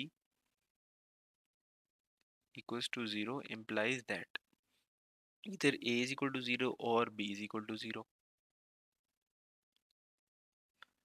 तो वो कहना ही चाह रहा है कि भाई देखिए अगर कभी भी हम लिखते हैं ना कि ए बी ज़ीरो है तो इसमें दो ही कंडीशन वो कह रहा है कि हो सकती हैं। आपने ये चीज़ प्रूव करनी है कि इसके अलावा कोई तीसरी कंडीशन नहीं है कि जो कि ये बना दे कि ए बी ज़ीरो हो जाए। अब पहली कंडीशन क्या है, वो कहता है पहली है कि अगर ए ज़ीरो होगा तब ए ज़ीरो हो सकता है और ए बी ज़ीरो हो सकता है, या अगर बी ज़ीरो होगा तब ए बी ज़ीरो हो सकता है। इसके अलावा कोई तीसरी कंडीशन नहीं जो कि इसको ज़ीरो कर सके। तो हम इसको प्रूव कर लेते हैं। अब प्रूफ जो कि है हम जो कि अगेन किस तरह करेंगे कि हम कॉन्ट्राडिक्शन का प्रूफ हमने देखा था ना कि हम उल्टा चले जाते हैं। तो हमने कहा कि भाई अच्छा अगर ए ज़ीरो है और बी ज़ीरो है तो मैं अभी फ़िलहाल कहता हूँ कि उससे मिलता जुलता है, ऑल्दो ये बिल्कुल एग्जैक्टली प्रूफ बाय कॉन्ट्राडिक्शन की तरह नहीं है, क्योंकि हम कॉन्ट्राडिक्ट नहीं कर रहे हैं, हम एक स्टेटमेंट को ट्रू सपोज कर रहे हैं और दूसरी को नहीं। तो मैं अभी ट्रू सपोज कर लेता हूँ कि भाई ये वाली जो स्टेटमेंट है ना b is equal to zero ये ट्रू है। और मैं कह देता हूँ कि भाई जो कि स्टेटमेंट है ए इज इक्वल टू ज़ीरो ये अभी मैं इसको ट्रू नहीं लूँगा। ठीक है, तो अगर मैं इसको ट्रू ना लूँ तो मैं किस तरीके से लिख लूँगा, मैं लिख लूँगा कि भाई सपोज कर लेते हैं कि भाई अभी ए ज़ीरो नहीं है। ठीक है, ए ज़ीरो नहीं है। अब इस कंडीशन के तहत जो इधर लिखी हुई है इसके तहत ये होना चाहिए कि अगर ए ज़ीरो ना हो तो भाई उसने कहा था कि ये तभी ट्रू है कि यहाँ ए ज़ीरो है या बी ज़ीरो है। मैंने तो कह दिया ए ज़ीरो नहीं है, तो फिर हमारे पास आंसर में आना चाहिए कि बी ज़ीरो है। अगर तो आ गया कि बी ज़ीरो है तो आधा हमारा प्रूफ हो गया। तो हमने प्रूफ सपोज कर लिया कि भाई ए ज़ीरो नहीं है। अब हम कहते हैं कि भाई अगर ए ज़ीरो नहीं है तो हम इसको लिख सकते हैं इस तरह से कि भाई अगर ए ज़ीरो नहीं है तो हम अपने एक प्रॉपर्टी हमने पढ़ी थी उसको कहते हैं मल्टीप्लिकेटिव इन्वर्स। मल्टीप्लिकेटिव इन्वर्स की प्रॉपर्टी थी कि ए इंटू ए इन्वर्स जो कि है वो वन होता है, लेकिन इसमें आपने एक कंडीशन आपने देखी होगी इसके साथ लिखा होता है कि ए ज़ीरो नहीं हो सकता। वो हमने कहा था कि इसको बाद में देखेंगे कि ये क्यों नहीं हो सकता। तो अभी इसी प्रॉपर्टी को लेके चलते हैं मल्टीप्लिकेटिव इन्वर्स की प्रॉपर्टी को कि ए इन्वर्स जो कि है वो ज़ीरो नहीं हो सकता। अब हम ना इस वाली इक्वेशन की लेफ्ट हैंड साइड के ऊपर जाने लगे हैं। इसी वाली प्रॉपर्टी मैंने आपको इसलिए पहले बता दी कि हम इसको फिलहाल यूज़ करेंगे। तो ये वाली इक्वेशन जो कि है वो कहती है कि भाई क्या होना चाहिए कि भाई a b is equal to zero होना चाहिए। ठीक है, तो a b is equal to zero है। अच्छा, मैं कहता हूँ कि भाई ए तो देखिए ज़ीरो नहीं है ना, तो ए इनवर्स उसको लिखा जा सकता है। तो मैं दोनों तरफ ए इनवर्स से मल्टीप्लाई कर देता हूँ इस इक्वेशन को। A inverse into a b is equal to a inverse into zero हो गया। ठीक है, ये मल्टीप्लिकेटिव प्रॉपर्टी इक्वालिटी है कि भाई अब दोनों तरफ किसी भी चीज़ को मल्टीप्लाई करेंगे तो वो दोनों तरफ से कैंसिल भी हो जाएगी। तो मतलब आप फ़र्क नहीं पड़ता है कि आप दोनों तरफ सेम चीज़ मल्टीप्लाई कर सकते हैं। कोई भी नंबर, रियल नंबर आप चाहें वो मल्टीप्लाई आप कर सकते हैं। ठीक है, अब इसको मैं अगर रीराइट करूँ तो मैं लिख सकता हूँ कि ये वन ओवर ए है इंटू ए बी, और इस तरफ तो ज़ीरो ही रहेगा। ठीक है, इसमें भी मैंने कोई प्रॉपर्टी नहीं इंप्लीमेंट की, बस ए इन्वर्स को मैं वन ओवर ए की फॉर्म में लिख दिया। अब मैं करता ये हूँ कि मैं इसको ना एसोसिएटिव प्रॉपर्टी हमने देखी थी कि ब्रैकेट्स हम शिफ्ट कर सकते हैं जब मल्टीप्लाई हो रहे हैं। मैं ब्रैकेट थोड़ी सी शिफ्ट करता हूँ कि वन ओवर ए को मैं ए इस वाली जगह के ऊपर मैं ब्रैकेट को लेके आ जाता हूँ कि यहाँ से यहाँ तक, और बी को मैं अलहदा कर देता हूँ। ठीक है, तो ये बी आ गया, इसको मैं कहता हूँ ये इक्वल टू ज़ीरो है। तो इसी से फर्दर आगे चलते हुए अब ए इंटू वन ओवर ए क्या होगा। ए इंटू वन ओवर ए हमने पढ़ा हुआ है कि भाई ये मल्टीप्लिकेटिव आइडेंटिटी है कि भाई वो दोनों आपस में मल्टीप्लाई हो, सॉरी मल्टीप्लिकेटिव इन्वर्स है कि वो दोनों मल्टीप्लाई हो रहे हो तो कैंसिल आउट हो जाते होते हैं। ठीक है, तो ये कैंसिल आउट हो जाएगा यहाँ पे ए और ए मल्टीप्लिकेटिव इन्वर्स की प्रॉपर्टी से। तो हमारे पास रह जाएगा कि वन इंटू बी। ठीक है, ये इक्वल टू ज़ीरो है। दो one into b equals to zero है, तो आगे मल्टीप्लिकेटिव आइडेंटिटी की प्रॉपर्टी है कि भाई कोई चीज़ भी मल्टीप्लाई होती है वन के साथ तो वो वही रहती है। तो भाई बी चूँकि वन से मल्टीप्लाई हो रहा है तो बी ही रहेगा। तो B is equal to zero आ गया। तो भाई हमने कहा अगर ए ज़ीरो नहीं है, हमने यहाँ से शुरू किया कि भाई अगर ए ज़ीरो नहीं है तो देखते हैं क्या होगा। तो हमें पता लगा कि भाई अच्छा ए अगर ज़ीरो नहीं है तो फिर हमारे पास प्रूफ ये हुआ कि भाई फिर बी ज़ीरो होना है। ठीक है ना, तो एक चीज़ हमने प्रूव कर ली, अगर ए ज़ीरो नहीं है तो बी ज़ीरो होगा। अब इसी तरीके से आप ये भी प्रूव कर सकते हैं कि भाई अगर बी ज़ीरो नहीं है तो फिर ए ज़ीरो होगा। तो आप सिमिलरली क्या करेंगे, आप कहेंगे यहाँ पे इस जगह पे आएंगे और इस जगह पे आप आगे कह देंगे कि भाई मैं सपोज कर लेता हूँ कि भाई बी जो कि है वो ज़ीरो नहीं है। जब आप कहेंगे बी ज़ीरो नहीं है और उसके बाद आप क्या करेंगे कि इस जगह पे आ जाएंगे, आप कहेंगे कि बी इंटू बी इनवर्स जो कि है वो वन होना चाहिए और बी जो कि है वो नॉट इक्वल टू ज़ीरो है। ठीक है, इस चीज़ को आपने लेके चलना है आगे। तो इस प्रॉपर्टी को देखते हुए आप क्या करेंगे कि यहाँ पे आप आएंगे, आप इस वाली लाइन के ऊपर आप बता देंगे कि ए बी ज़ीरो है, उसी तरह आ जाएगा। इस वाली जगह पे आप आएंगे तो आप मल्टीप्लाई करेंगे इस दफ़ा बी इनवर्स से दोनों तरफ, तो ये आ जाएगा b inverse into a b is equal to b inverse into zero. ठीक है, तो यहाँ पे आप इसको रीअरेंज कर लेंगे, तो यहाँ तक आप रीअरेंज करते हुए आएंगे तो B one over B into B is multiplied by A is equal to zero आ जाएगा। ये आप मल्टीप्लिकेटिव इन्वर्स बताता है कैंसिल हो सकते हैं, one dot A is equal to zero आ जाएगा। और मल्टीप्लिकेटिव आइडेंटिटी ये बताती है कि इसको आप ए इज इक्वल टू ज़ीरो लिख सकते हैं।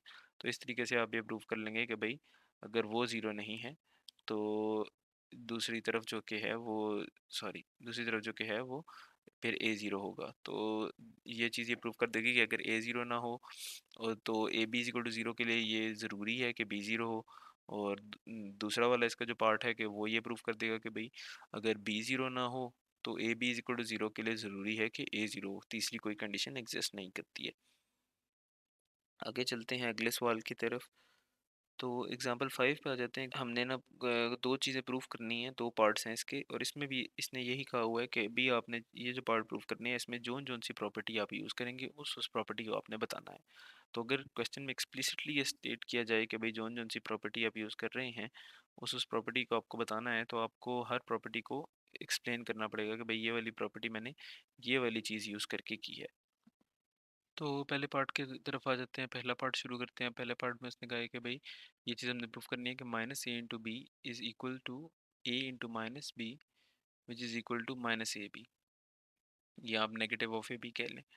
अब मैं इसको दो पार्ट्स में डिवाइड करना चाहूँगा कि एक पार्ट तो देखें, एक पार्ट ये है इसका, दूसरा पार्ट इसका ये है कि इस चीज़ को आपने इसके इक्वल करना है, तो इसके दो पार्ट्स हैं ना बेसिकली।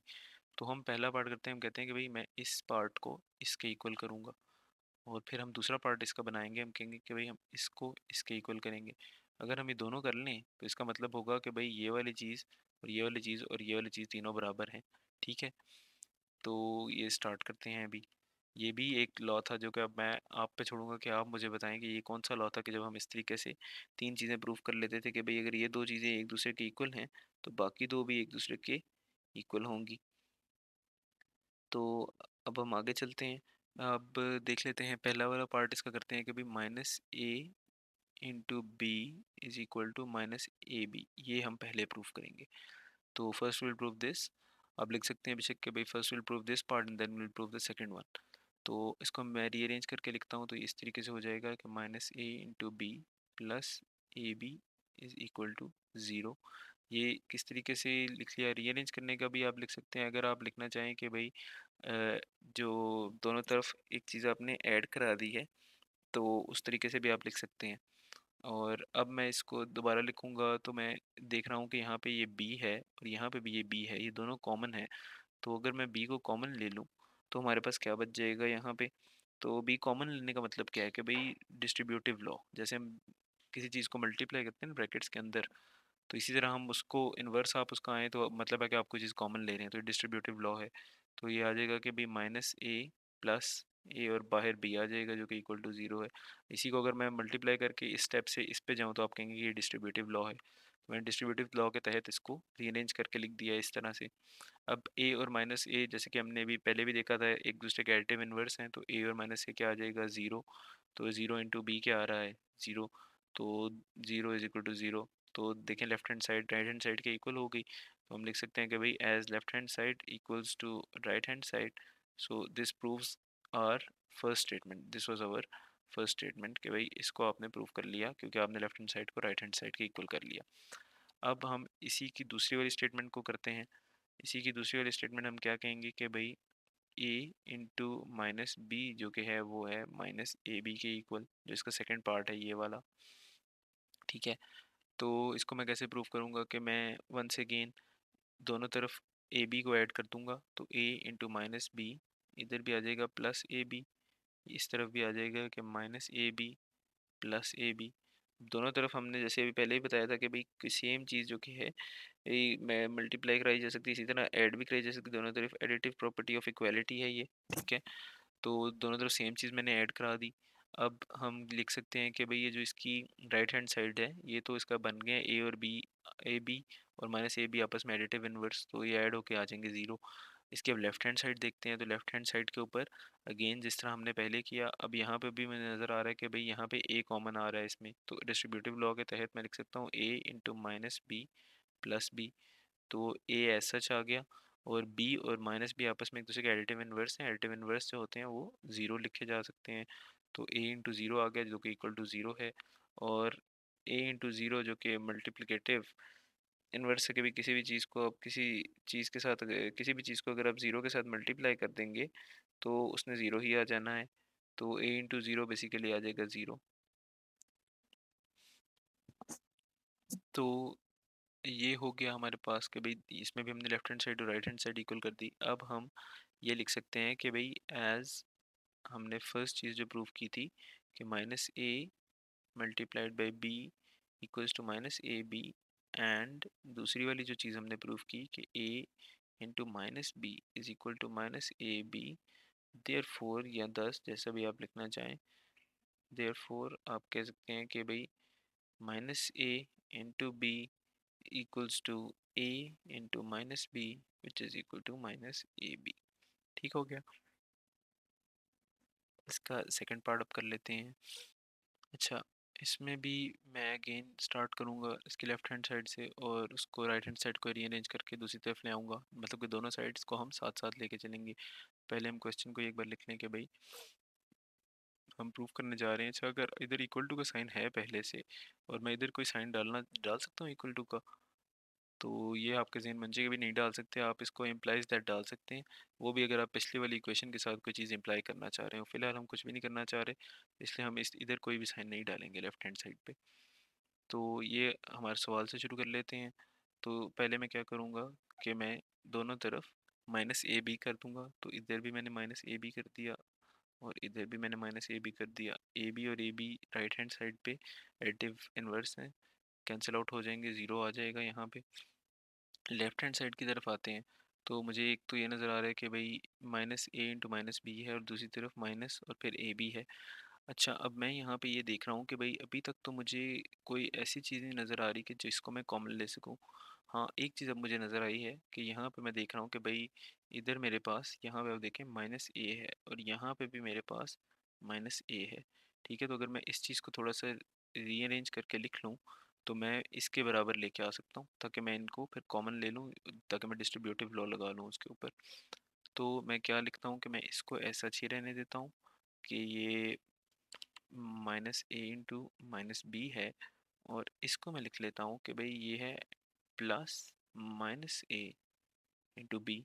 ठीक है, अब आप देख सकते हैं कि दोनों तरफ से आपको ये नज़र आ रहा होगा कि भाई एक तरफ हमें माइनस ए कॉमन मिल रहा है तो मैं इसको माइनस ए को कॉमन ले लूँगा और इधर रह जाएगा माइनस बी प्लस बी जो कि इक्वल टू ज़ीरो है। अब माइनस बी और प्लस बी एडिटिव इन्वर्स हैं तो इधर रह जाएगा माइनस ए इंटू ज़ीरो जो कि इक्वल टू ज़ीरो है। और माइनस ए इंटू ज़ीरो तो something multiplied by zero is always zero, तो zero is equal to zero आ गया, जिसने कि ये चीज़ प्रूव कर दी कि भाई माइनस ए इंटू माइनस बी जो कि है वो इक्वल टू होता है ए बी के। तो एग्जाम्पल 6 का जो सवाल है वो कहता है कि प्रूव दैट। इसमें इसने किसी जगह पे एक्सप्लिसिटली ये स्टेट नहीं किया कि भाई जो भी आप स्टेप करते हैं उस पर प्रॉपर्टी का नाम भी बताएं, तो हमें वो बताने की ज़रूरत तो नहीं ऑल दो, लेकिन स्टिल हमें अभी चूँकि हम बिल्कुल अर्ली स्टेजेस पे होंगे तो हमें ये करने की ज़रूरत ज़रूर है कि भाई हर एक स्टेप को जो है हम स्किप ना करें। क्योंकि वैसे तो अगर आप देखें तो मुझे पता है कि आप में से मोस्टली को ये पता होगा कि आप कहेंगे कि भाई ए by B equals to C by D हमने अब बराबर करना है। ये बेसिकली सवाल ये कह रहा है कि भाई ए बाई बी अगर सी बाई डी के इक्वल हो तो ये इम्प्लाई करता है कि a D is equal to B C है। या आप ये कह लें कि आप इसको इस तरी अगर A by B is equal to C by D है तो इसको लिख सकते हैं A D is equal to B C, तो कोई गलती नहीं होगी, मतलब कि रियल नंबर्स में ये अलाउड है। तो आप में से मोस्टली कहेंगे कि भाई ए by B is equal to C by D है, तो मैं इसको क्रॉस मल्टीप्लाई करता हूँ, इसको यहाँ पे और इसको यहाँ पे, तो मैं लिख सकता हूँ कि भाई a D is equal to B C है। लेकिन हमने चूँकि जैसे मैंने पहले ही बताया कि भाई एक एक स्टेप करके हमने देखना है ताकि हम इस चीज़ पे पहुँच सकें कि भाई ऐसे ही है जो हम लिख रहे हैं वो ठीक है। तो मैं क्या करता हूँ कि मैं इसकी ना लेफ़्ट हैंड साइड जो कि है ना ये वाली, इसको हम उठा लेते हैं और इससे हम ये चीज़ बनाने की कोशिश कर लेते हैं। ठीक है, तो मैं लिखता हूँ कि भाई ए बाई बी है is equal to C by d. ठीक है, अब मैं दोनों तरफ मल्टीप्लाई कराता हूँ बी डी के साथ। ठीक है, अगर हमने पहले भी देखा था भी दोनों तरफ किसी भी चीज़ से सेम चीज़ से आप मल्टीप्लाई करा सकते हैं। तो ये आ गया कि बी डी से मैंने इधर मल्टीप्लाई करा दिया इंटू ए बाई बी हो गया, और सी डी से मैंने सी बाई डी है यहाँ पे, इधर भी मैंने बी डी से मल्टीप्लाई करा दिया, तो कोई इशू नहीं है। अब जब बी डी से मैंने दोनों तरफ मल्टीप्लाई कराया तो मैं ये देख रहा हूँ कि भाई यहाँ पे मेरे पास बी है, यहाँ पे मेरे पास बी है, ये दोनों एक दूसरे की क्या हैं, ये मल्टीप्लाई हो रहे हैं। B into one over b मैं इसको बना सकता हूँ, जिनको कि मैं कैंसिल आउट करके वापस लेके आ सकता हूँ, वन ले बना सकता हूँ। ठीक है, तो मैं क्या करूँगा कि इनको मैं रीअरेंज कर लूँगा। इसी तरह यहाँ पे एक डी मुझे नज़र आ रहा है और एक यहाँ पे, तो ये बन सकता है D into one over D, तो इसको भी मैं रीअरेंज करूँगा। तो वो रीअरेंज करते हुए मैं लिखूँगा कि b into one over b ये हो गया, और इधर आ गया हमारे पास डी और ए। ठीक है, ए और डी को हम लेफ़्ट और राइट इसको लेके जा सकते हैं, हमने ये देखा था कम्यूटेटिव लॉ के अंदर। ठीक है, तो इसी वही मैंने इधर अप्लाई कर दिया, और इस तरफ मैं लिख लेता हूँ कि बी को मैं लेफ़्ट पे ले आता हूँ अगेन कम्यूटेटिव लॉ लगाते हुए, और सी को राइट पे ले जाता हूँ, और दरमियान में मैं डी को ले आता हूँ d into one over d. ठीक है, तो B into one over b क्या हो जाएगा, बी और बी कैंसिल आउट हो जाएंगे, वन रह जाएगा, तो हम लिख देंगे कि ए इंटू वन इंटू डी है। इसी तरह b into d into one over d भी वन रह जाएगा, तो इसको भी वन इंटू सी है, तो आप लिख सकते हैं कि बन जाएगा a D is equal to B C. तो मोस्टली जो पार्ट्स हैं इसमें वो एक दूसरे से मिलते जुलते ही हैं। तो अब हम प्रूफ करते हैं कि वन ओवर ए इंटू वन ओवर बी जो कि है वो वन ओवर ए बी है। तो अगेन मैं वही प्रैक्टिस इधर भी यूज़ करूँगा कि मैं इसका जो डिनोमिनेटर है ना वो मैं दोनों तरफ मल्टीप्लाई कर दूंगा और फिर मैं इसको इक्वलाइज करने की कोशिश करूँगा। पिछली लास्ट टाइम भी अगर आपने देखा हो तो मैंने इसके डिनोमिनेटर कॉमन करके मल्टीप्लाई कर ली थी। एक का डिनोमिनेटर बी था, एक का था डी, इन दोनों को मैंने कॉमन कर लिया था, b dot d b d हो गया और इसको मैंने दोनों तरफ इक्वेशन की मल्टीप्लाई कर लिया था। बी डिनोमिनेटर एक का ए है एक का बी है, ये कॉमन जो है इनमें ए बी आ गया और राइट वाले का वैसे ही ए बी है, तो इन दोनों का कॉमन हमारे पास ए बी ही आ गया, तो मैं एक कॉमन डिनोमिनेटर इनका मल्टीप्लाई करा दूंगा दोनों तरफ। ठीक है, तो हमारे पास इक्वेशन है कि 1/a इंटू 1/b जो कि है ये 1/ab के इक्वल है। तो मैं दोनों तरफ मल्टीप्लाई करा देता हूँ ए बी के साथ, तो ये हमारे पास आ जाएगा कि a B into 1/a into 1/b जो कि है वो इज इक्वल टू है 1/ab इंटू ए बी। ठीक है, अब इसको रीअरेंज कर लें थोड़ा सा कि भाई a इंटू 1/a और इसको आप मल्टीप्लाई कर सकते हैं b इंटू 1/b के साथ जो कि है 1/ab इंटू ए बी। ठीक है, अब ये सारे के सारे देखें उस फॉर्म में आ गए कि a इंटू 1/a जो भी है उसके साथ उसका इन्वर्स मल्टीप्लाई हो रहा है, जो भी नंबर उसके साथ उसका इन्वर्स मल्टीप्लाई हो रहा है। और हमने कहा था कि मल्टीप्लिकेटिव इन्वर्स में क्या होता है कि कैंसिल आउट हो जाते हैं और वन आ जाता है, तो यह आ जाएगा 1/1 इज इक्वल टू 1 जो कि इज इक्वल टू आ जाएगा 1 = 1, तो left hand side right hand side के बराबर होगी, जिससे हमें पता चल गया कि भाई हमारा ये प्रूफ कंप्लीट हो गया है। तो अब हमने ये प्रूफ करना है कि भाई ए by B into C by D जो कि है वो A C by B D है। तो इसकी लेफ्ट हैंड साइड ले लेते हैं और उससे हम राइट हैंड साइड बनाने की कोशिश करते हैं। तो सबसे पहले मैं लिख लेता हूँ कि मेरे पास है A by B into C by D. इसको मैं लिख सकता हूँ इस तरीके से कि भाई सारों को मैं अलग अलग करके लिख लेता हूँ, A into 1/b into C into 1/d। अब associative law sorry commutative law ये कहता था कि भाई जो कि नंबर्स हैं ना वो रीअरेंज किए जा सकते हैं, मतलब कि A C is equal to सी ए, इस तरह का हमने पढ़ा था ना। तो इससे मैं अभी रीअरेंज कर लेता हूँ कि भाई मैं लिख देता हूँ कि भाई A into C into 1/b into 1/d जो कि है इसको मैं लिख सकता हूँ। अब फिर एक और चीज़ हमने पढ़ी थी एसोसिएटिव लॉ, वो कहता था कि भी ब्रैकेट शिफ्ट कर सकते हैं। मसलन के पहले हमने देखा था कि अगर आप सपोज करें कि इधर ब्रैकेट्स होती तो ये ब्रैकेट्स इस जगह पे लगी होती ना, कि एक ब्रैकेट इधर लगी हुई है और एक ब्रैकेट इधर लगी हुई है कि ये दोनों मल्टीप्लाई हो रहे हैं। अब मैं ब्रैकेट शिफ्ट कर देता हूँ कि मैं ब्रैकेट एक इधर लगा देता हूँ और एक इधर लगाता हूँ। शिफ्ट ऐसी हो गई कि पहले ए और 1/b की प्रायोरिटी थी मल्टीप्लाई होने की, अब मैंने प्रायोरिटी को चेंज कर दिया और कह दिया कि ए और सी की प्रायोरिटी है मल्टीप्लाई होने की, तो कोई इशू नहीं है।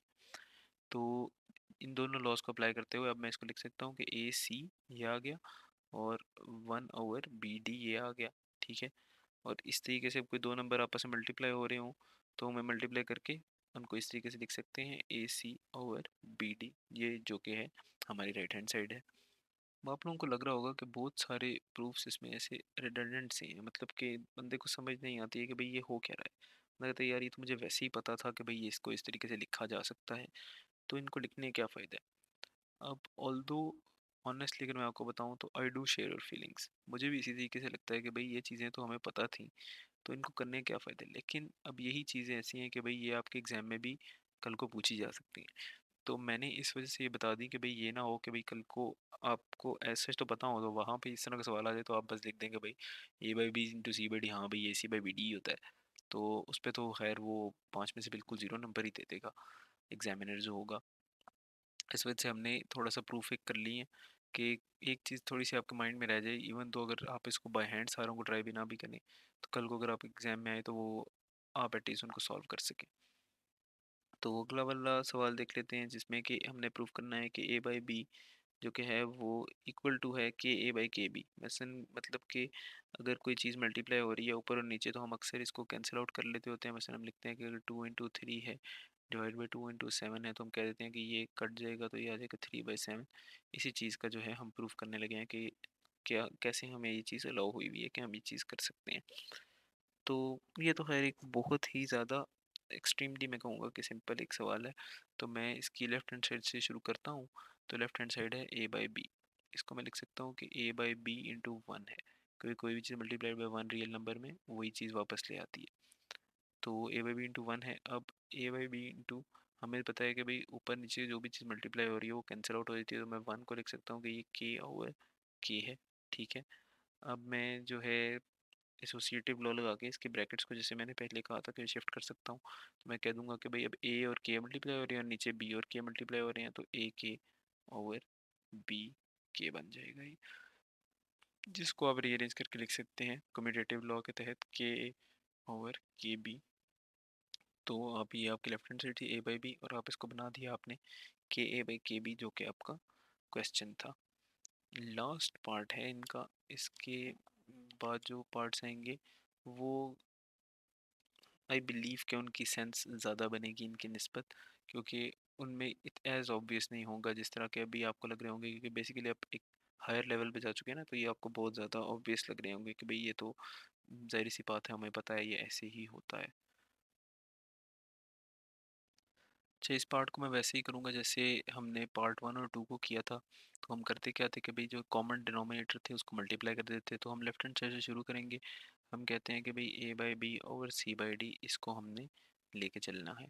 इसको मैं लिख सकता हूँ कि मैं कॉमन डिनोमिनेटर इनका क्या है, बी और डी, तो B into d, b d इसका कॉमन डिनोमिनेटर है, तो मल्टीप्लाई कर दूंगा ए बाई बी को भी ऊपर बी डी के साथ, और नीचे हमारे पास है सी बाई डी, इसको मैं बी डी के साथ मल्टीप्लाई कर दूंगा। अब कोई भी चीज़ आपको पता है कि भाई इस तरह मल्टीप्लाई की जा सकती है, क्यों कि मसलन अगर आप इसमें एक स्टेप और करना चाहें तो आप लिख सकते हैं कि A by B over C by D जो कि है वो इक्वल टू है A by B over C by D multiplied by one, और फिर आप इसको लिख दें कि भाई ए by B over C by D जो कि है वो मल्टीप्लाइड बाय है B D over B D, और इसके बाद आप इस स्टेप के ऊपर आ जाएं जो कि हमने इधर लिखा है। लेकिन मेरे ख्याल में यहाँ पे जहाँ जहाँ से हम शुरू कर रहे हैं वो भी सफिशिएंट है, लेकिन अगर आप कंफर्टेबल हैं दो और स्टेप करने में तो आप ये भी कर सकते हैं। तो इसी जगह पे आते हुए हम जो है ना, वंस अगेन मैं रीअरेंज करूँगा, मुझे नज़र आ रहा है कि बी यहाँ पे और बी यहाँ पे, ये दोनों जो कि हैं आपस में कॉमन आ सकते हैं और इनका इन्वर्स हो जाएगा और ये कट जाएंगे। तो मैं लिख दूंगा कि भाई A into B into one over B, और बाद बाहर रह जाएगा ये डी। इसी तरह नीचे मुझे नज़र आ रहा है कि डी इस तरह से कॉमन आ सकता है, तो मैं लिखूँगा सी, और इधर आ जाएगा कि D into one over D, और बाहर रह जाएगा बी। तो बी इंटू वन और B again multiplicative inverse one आ जाएगा, तो ये A into one into D, और नीचे हमारे पास आ जाएगा C into one into B. तो कम्यूटेटिव लॉ लगाते हुए ऊपर तो है सीधा सीधा मल्टीप्लाई होके ए डी आ रहा है, नीचे कम्यूटेटिव लॉ लगा लें और आप कहेंगे b c is equal to C b है, तो मैं इसको बी सी लिख सकता हूँ। तो ये हमारी लेफ्ट हैंड साइड जो हमने शुरू की थी कि A by B over C by D, तो उधर से हम राइट हैंड साइड पे ले आए।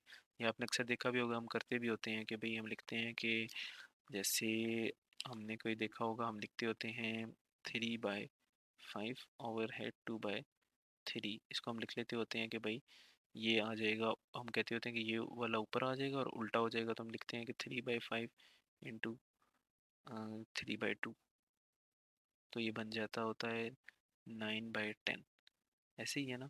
तो ये बेसिकली हम करते किस तरीके से हैं, इसी वाले तरीके से कि A by B over C by D जो है ये ए डी ओवर बी सी है।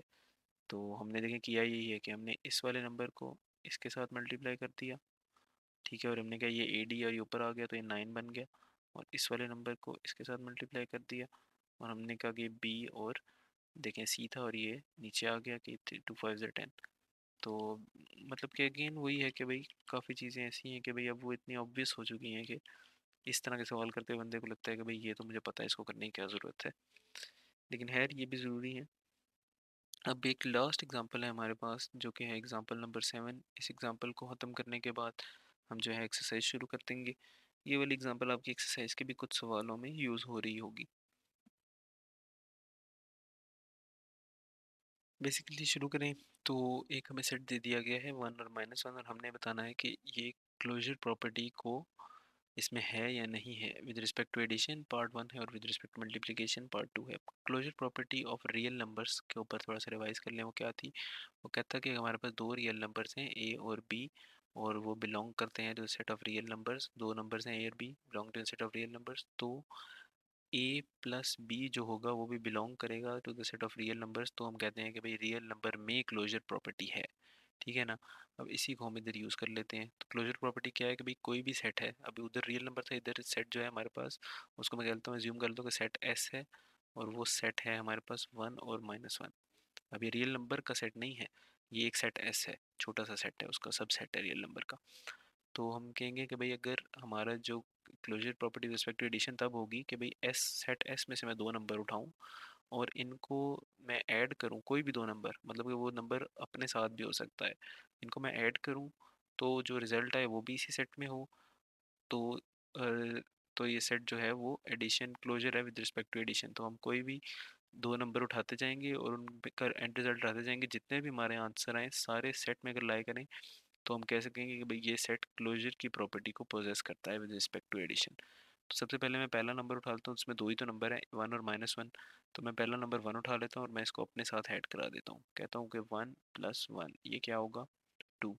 इसी तरह मैं इसको दूसरे नंबर को उठा लेता हूँ और इसको उसी के साथ ऐड कराता हूँ, one plus with minus one. ठीक है, तो माइनस वन और माइनस वन ऐड होके क्या आ जाएंगे, माइनस टू। और अब मैं पहले और दूसरे को ऐड कराता हूँ कि one added with minus one, ये ऐड होके आ जाएंगे ज़ीरो। तो हमारे पास आंसर्स जो आए हैं, तो आंसर्स का जो सेट अगर मैं बनाऊँ तो वो है टू, माइनस टू और ज़ीरो। अब ये तीनों ही, मतलब कि अगर एक भी ना लाए करे इस सेट एस में तो हम कह देंगे कि क्लोजर की प्रॉपर्टी होल्ड नहीं कर रही इस सेट के ऊपर। खैर यहाँ पे तो वर्स्ट केस सिनेरियो के तीनों ही नहीं लाए कर रहे, तो हम कह देंगे two comma two, two comma minus two comma zero do not lie in the set S. Thus, set S doesn't possess closure property with respect to addition. अब हम सेकंड करेंगे, इसमें हम लेके आएंगे इसी सेट के ऊपर करेंगे और हम करेंगे इसको ये चेक करने के लिए कि क्या ये सेट क्लोजर प्रॉपर्टी है इसमें विद रिस्पेक्ट टू मल्टीप्लिकेशन। तो अगेन मैं कह लूँगा कि मैं इस सेट को एज्यूम कर लेता हूँ कि ये सेट एस है, वन और माइनस वन जिसकी कि दो ही एंट्रीज हैं। और अब अगेन जैसे आपने लास्ट देखा था, क्या किया था, पहला नंबर उठा लिया, इसको अपने साथ मल्टीप्लाई कर देंगे, उधर ऐड किया था, ये आ गया वन। पहला नंबर उठा लिया, दूसरा नंबर उठा लिया सॉरी, उसको अपने साथ मल्टीप्लाई कर देंगे, ये भी आ गया भाई वन। और अब पहला नंबर उठा लिया, इसको दूसरे वाले के साथ मल्टीप्लाई कर दिया, ये आ गया माइनस वन। तो हमारे आंसर्स क्या हैं, वन और माइनस वन। ठीक है, मतलब कि हमने सारे केसेस देख लिए हैं जो पॉसिबल थे और वो सारे केसेस के जो आंसर्स हैं वो लाई कर रहे हैं सेट एस में। ठीक है, तो यहाँ बेशक लिख लें वन और माइनस वन, यहाँ आप लिख लें कि all possible answers lie in the set S, thus it है closure property with respect to multiplication. तो इसके साथ जो कि हैं हमारी एग्जांपल्स ख़त्म हो गई हैं। अब जो है हम एक्सरसाइज 1.1 को शुरू करेंगे। एक्सरसाइज 1.1 काफ़ी आसान है, बस अगर आपको तमाम प्रॉपर्टीज समझ आ गई हैं तो आप आगे कंटिन्यू कर लें, और अगर आपको कोई भी थोड़ी सी भूलती है तो आप वंस अगेन मैं रिकमेंड करूँगा कि इनको एक नज़र देख लें और उसके बाद आप जो है ना एक्सरसाइज 1.1 पे आ जाएं। तो आई होप कि किसी भी सवाल में, बल्कि आई एम 99% श्योर कि आपको किसी भी सवाल में कोई इशू नहीं होगा अगर आपको जो है ना सारी प्रॉपर्टीज़ क्लियर क्रिस्टल क्लियर समझ आ गई हों।